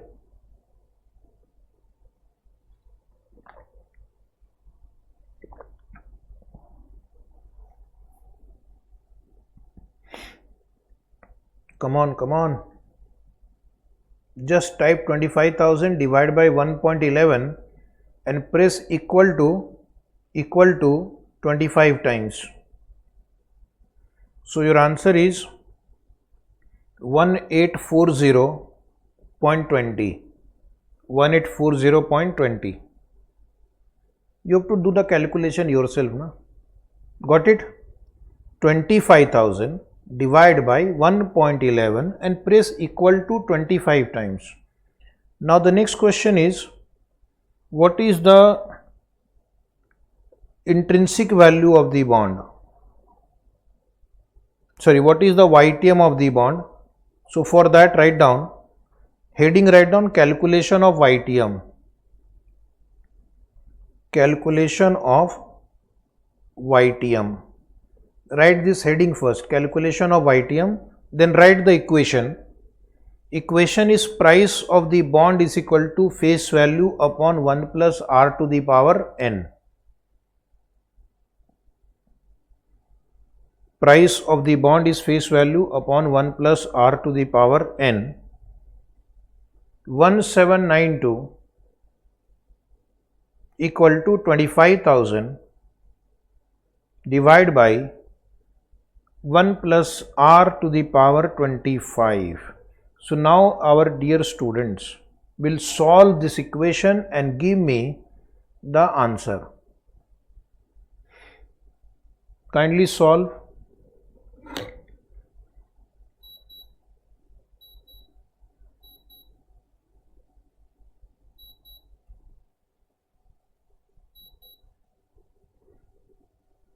Yes, please reply.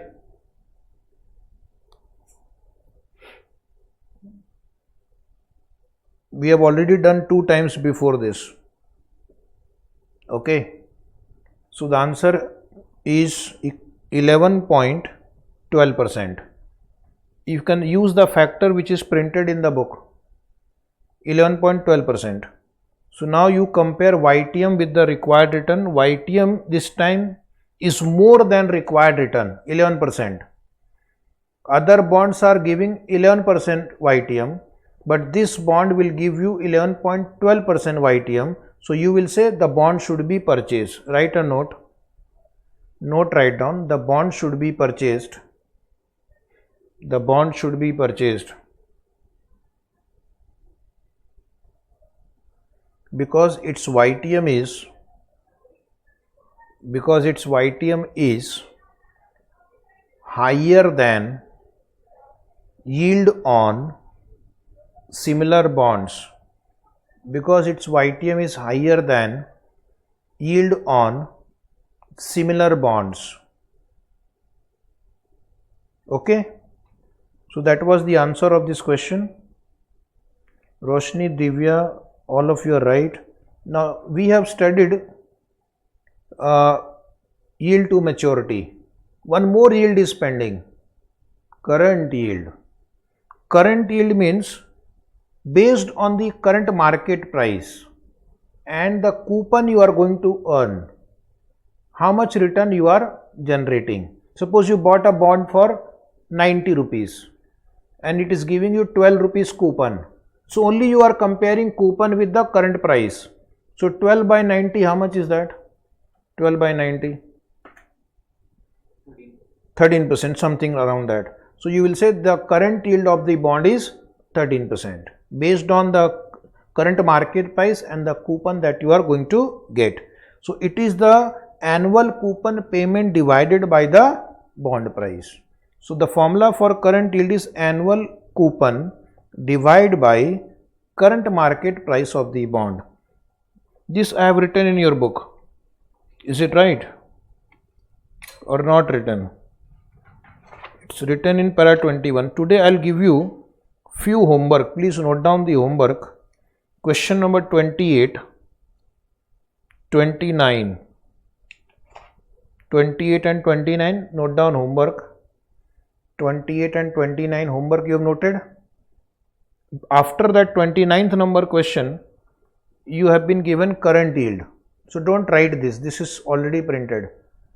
Example is printed. Annual interest rate is 15%. Current market price is 97. What is the current yield? So what will be the answer of this question? 15 rupee divided by 97 rupees. That is 15.46%. So that is how we compute the current yield. Now some important points about current yield. In current yield, we ignore time value of money. Suppose it's a 10-year bond, but you have not considered the cash flows at different point of time. You have only considered the coupon and the current market price. Secondly, it does not take into account the capital gain or loss. Suppose the bond was purchased for 95 and redeemed at 100. So there is a 5 rupees capital gain also, that will also affect your return. But this current yield calculation does not take into account the capital gain or loss. Therefore, it is a simplistic measure of yield. It is a simple method of calculation. What is a more appropriate method? YTM. Because YTM takes into account all cash flows. Current yield only considers the annual coupon and the current market price. So it is simple, which does not require much headache, but incomplete measure of bond yield. Okay, but still we have to learn current yield also. So now we will solve question number 3030. Today you find out some time and do all the homework, all of you. If you follow my instruction, we will cover your syllabus comprehensively. All question from the beginning till date will get covered in your notes itself and in your notebook also. So don't miss out anything. Find out the time and do the homework. Question number 30. Suppose a 9% coupon bond is selling for rupees 112. Okay. With a par value of rupees 100. What is the current yield of the bond? What is the current yield of the bond? Solve yourself. What is the current yield of the bond? So first write down the formula. Current yield is equal to annual interest upon current market price. Annual interest upon current market price 9 upon 112 into 100. 9 upon 112 into 100. Is it 8.04%? 8.04%, write down.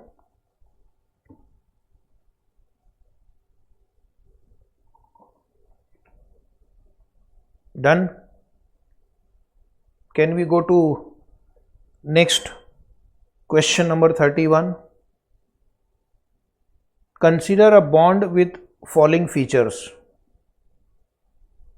Face value of the bond is 1000. Maturity is 5 year. Current market price is 960. Coupon rate is 12%. This time you have to compute two things: YTM of the bond and current yield. YTM of the bond and current yield. So right, first I will solve YTM. YTM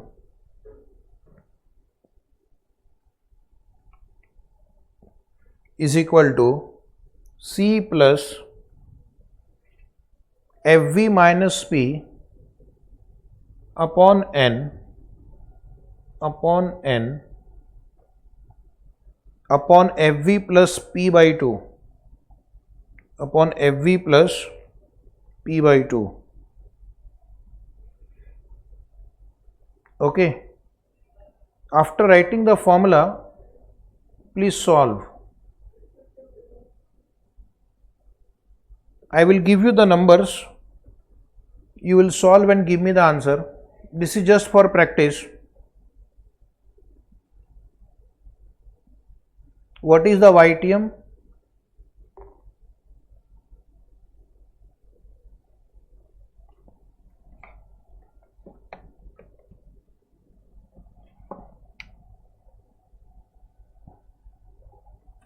What is the YTM?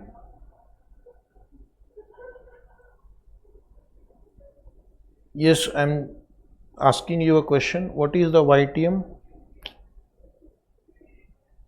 Power नहीं है क्या? नीचे से जाओ.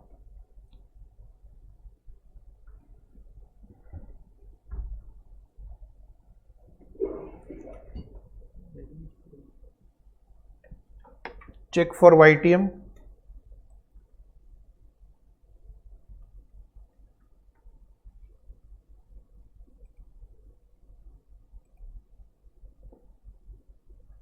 So one student is saying 13.06%. Is it 13.06%? There is a small problem with the computer. So you try the next question now. Try the next question, number 32. The previous answer was 13.06. Now try the next question, number 32. We are trying to resolve the computer problem. Solve 32 number. You can see me, but you can't see my computer right now. 32 number you will try.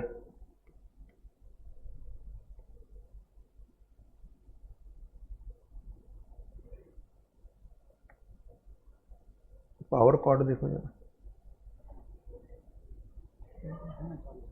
आ रहा है. Please students try 32 number question.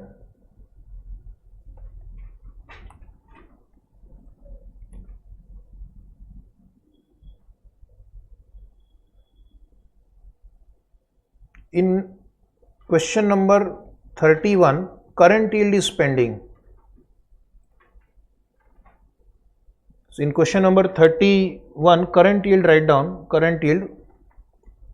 In question number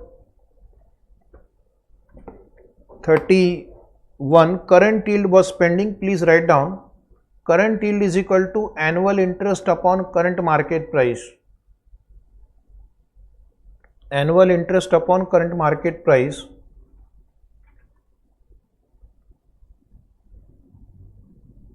$120 by 960 is right now.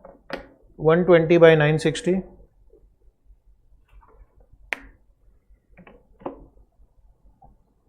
120 by 960. 12.5%. Question number 32. One more practice we'll do. This time we will take semi-annual coupon paying bond, because you have to be careful in the exam. If the institute asks semi-annual bond, accordingly you will solve. A bond has the following features: face value 1000, maturity 10 year, current market price 1120, coupon rate 14% per annum, but payable semi-annually. So I will take 7% as coupon for 6 months, and maturity I will take 10 into 2, 20 half years. Question is compute the YTM of the bond and also compute the current yield. Same problem, but this time it is a semi-annual bond. You should practice so that you will be able to solve any type of question in the exam. More practice is better than less practice. More variety is better than less number of questions. So please write down the formula again. YTM is equal to C plus FV minus P upon N upon FV plus P by 2. So this time I will take coupon as 7% of 1000, 70. Face value 1000, current price is 1120, and number of periods will take 20. Solve. Yes, please solve. One student has given the answer 6.03%. Very good. Let me check. 6.03%. You are right.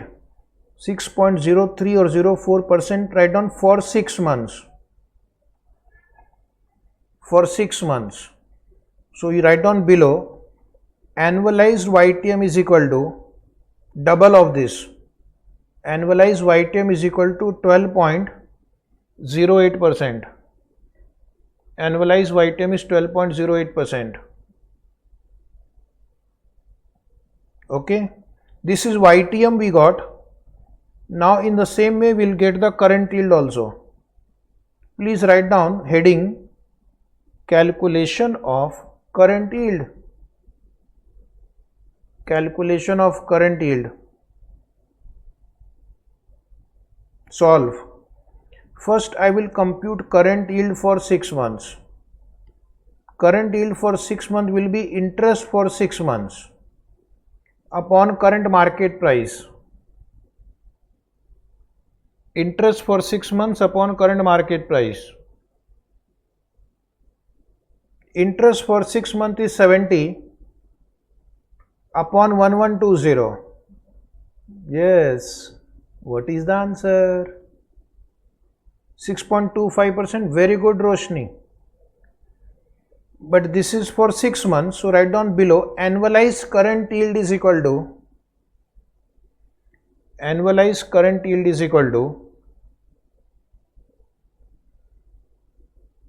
6.25 into 2, 12.5%. Is it right?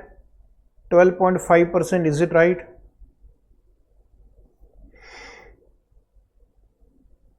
So that was current yield. Now one more important discussion. Institute many times ask you whether you need to buy the bond or not. Already we have done that in some question. So I have made a summary of that in your book. Question number 33, write down homework. Today you will find some time and do the homework. Okay. So those who will do homework will come in rank. Classwork plus homework plus self-study plus revision is equal to rank in the CA exam. Okay. I can take all questions, but then your batch will take 6 months to complete.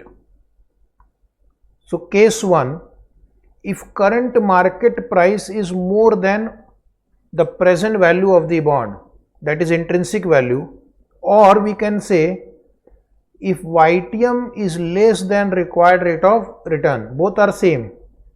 If current market price is greater than intrinsic value, it is equal to YTM is less than required rate of return, we will say the bond is overvalued, do not buy or sell, because overvalued item should be sold, otherwise its price will fall and you will suffer a loss. Second possibility, if current market price is less than, current market price is less than the present value of the bond, it is equivalent to YTM is greater than required rate of return. These two are same. This is equal to this, this is equal to this. We will say bond is undervalued. The decision will be buy. We have used this in some of the questions today. If the current market price and present value of the bond are equal, it means YTM and required rate of return are equal. It means the bond is correctly valued and you should hold. And if you are willing to accept the required return, you can buy also, if you are happy with the required rate of return which is generated by the bond. So overvalued item, sell. Undervalued item, buy. Correctly valued item, hold. Okay. One more thing. If a bond is trading at a premium,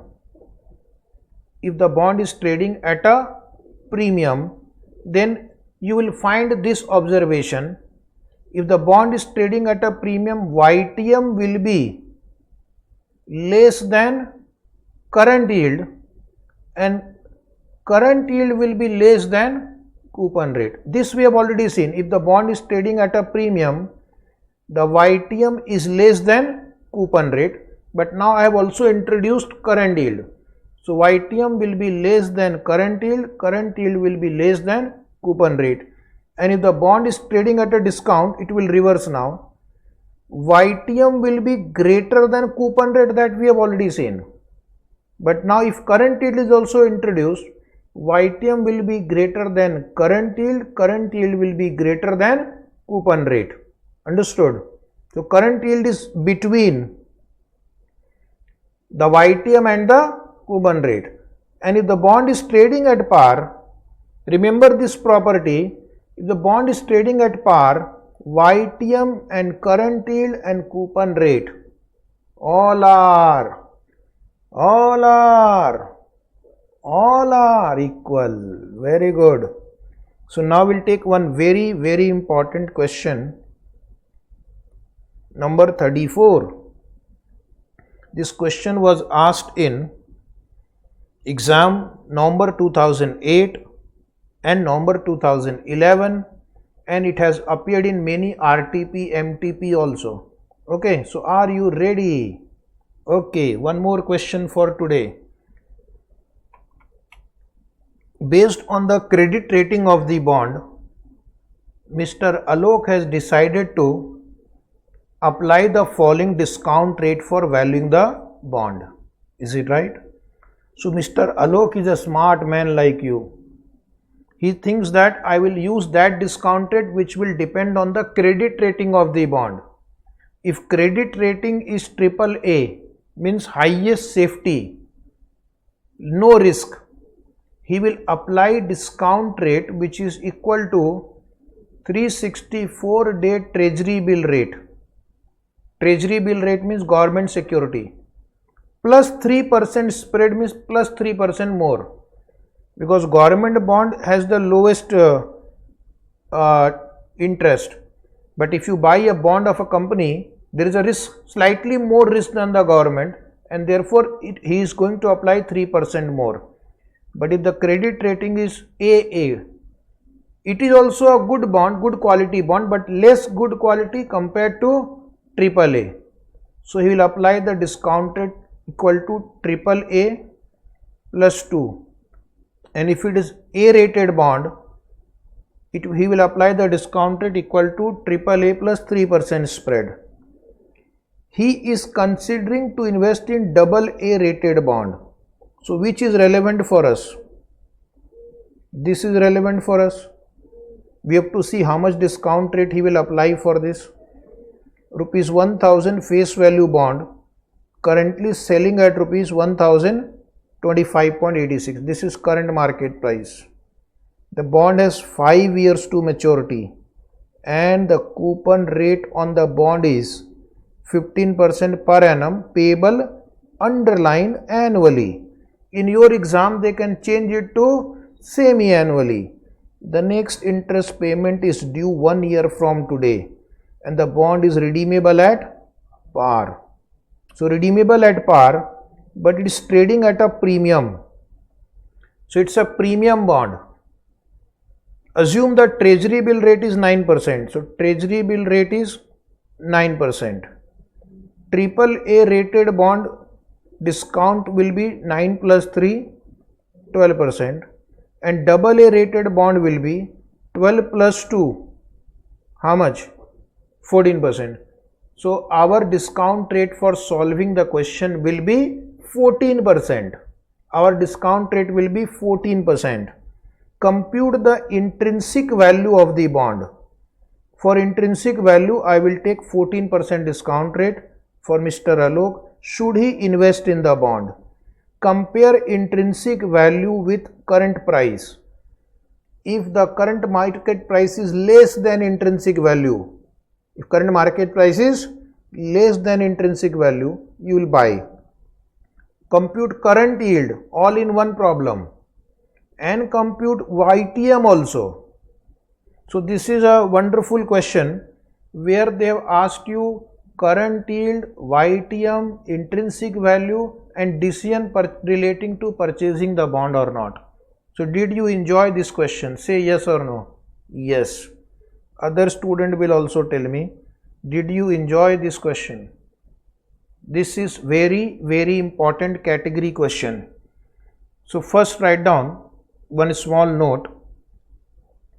Discount rate applicable to AAA rated bond. Discount rate applicable to AAA rated bond. Discount rate applicable to AAA rated bond. 9% is for treasury bill, plus 3% is for AAA and plus 2% is for AA. So we are going to use 14% discount rate. Okay, is right 14%? Okay, next is write down step 2, calculation of intrinsic value of the bond. Calculation of intrinsic value of the bond. 4 columns you will draw: year, cash flow, PV factor at 14% and PV.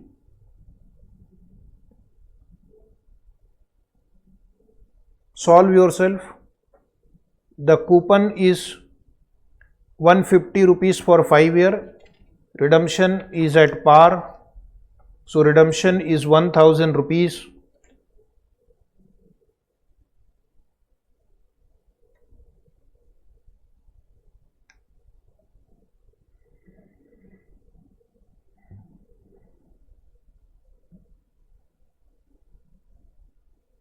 Yes, anybody? Intrinsic value of the bond?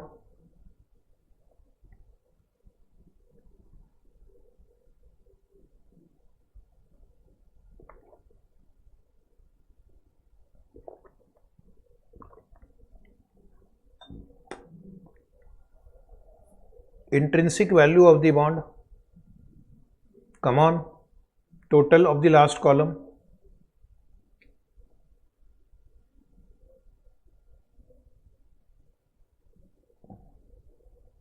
Any student who wants to reply? First you take the factor 3.4331 0.5194, then you multiply and you take the total. So please confirm, are you getting 1034.36? Yes. And what is the market price of the bond? Right, current market price of the bond. Yes, 1033.95 is also right. So if you are close to this number, enjoy, you are right. Current market price of the bond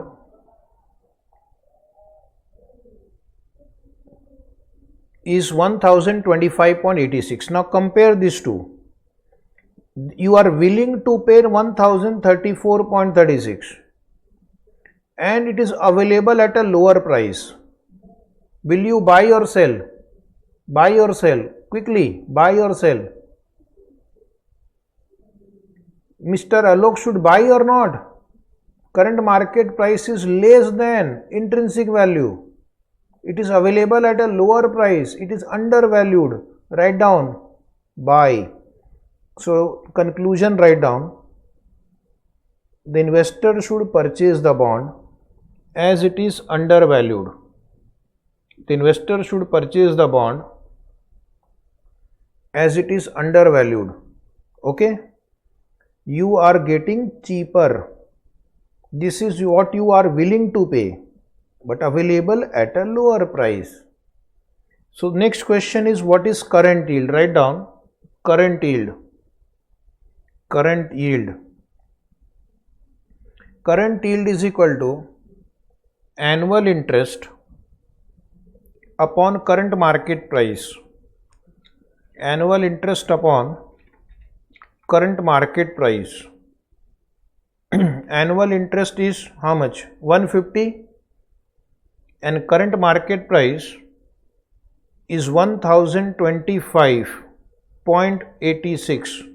1025.86. 1025.86. So it comes to 14.62%. 14.62%. Is it right? 14.62%. One more question. Calculation of YTM. Write down calculation of YTM. Calculation of YTM. Write the formula.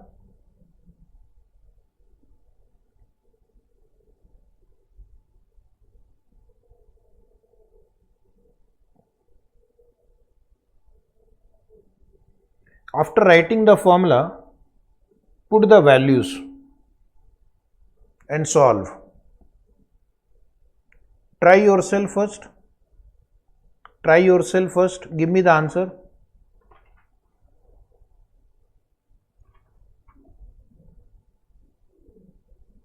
Anybody who got the answer?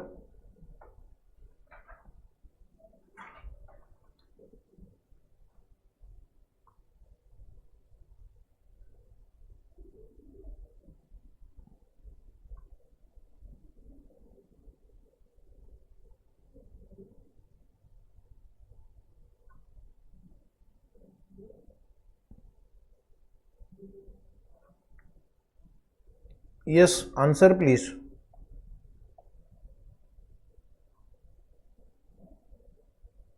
Anybody wants to reply?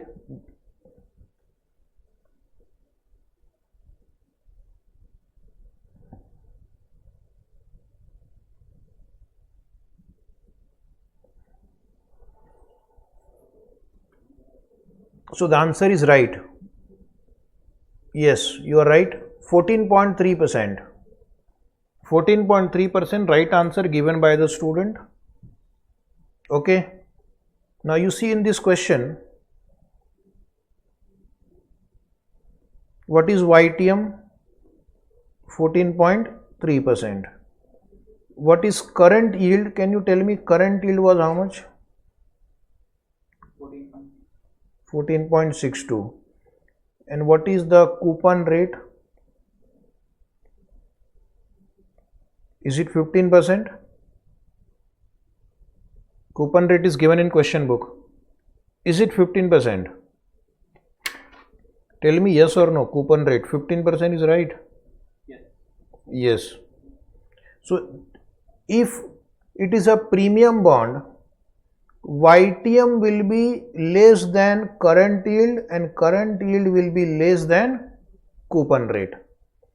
You can answer the question whether Alok should buy the bond or not by comparing YTM with the required rate of return. YTM is 14.3. Required rate of return was 14%, 14%. Since the YTM is greater than the required rate of return, you can buy the bond. Okay. So write down one note.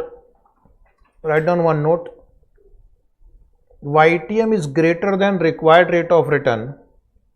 YTM is greater than required rate of return. The bond is undervalued. The bond is undervalued. The bond is undervalued. Investor should purchase the bond. Investor should purchase the bond. The bond is undervalued. The investor should purchase the bond. Is it right?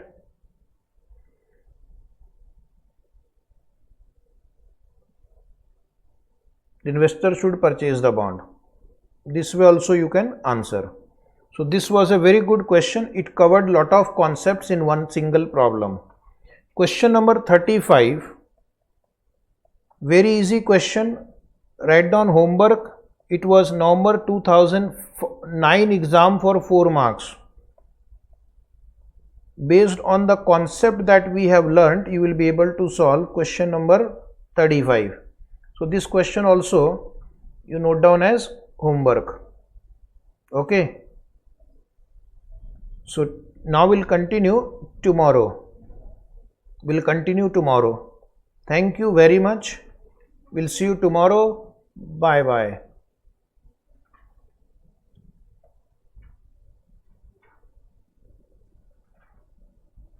Tomorrow we'll continue. Okay.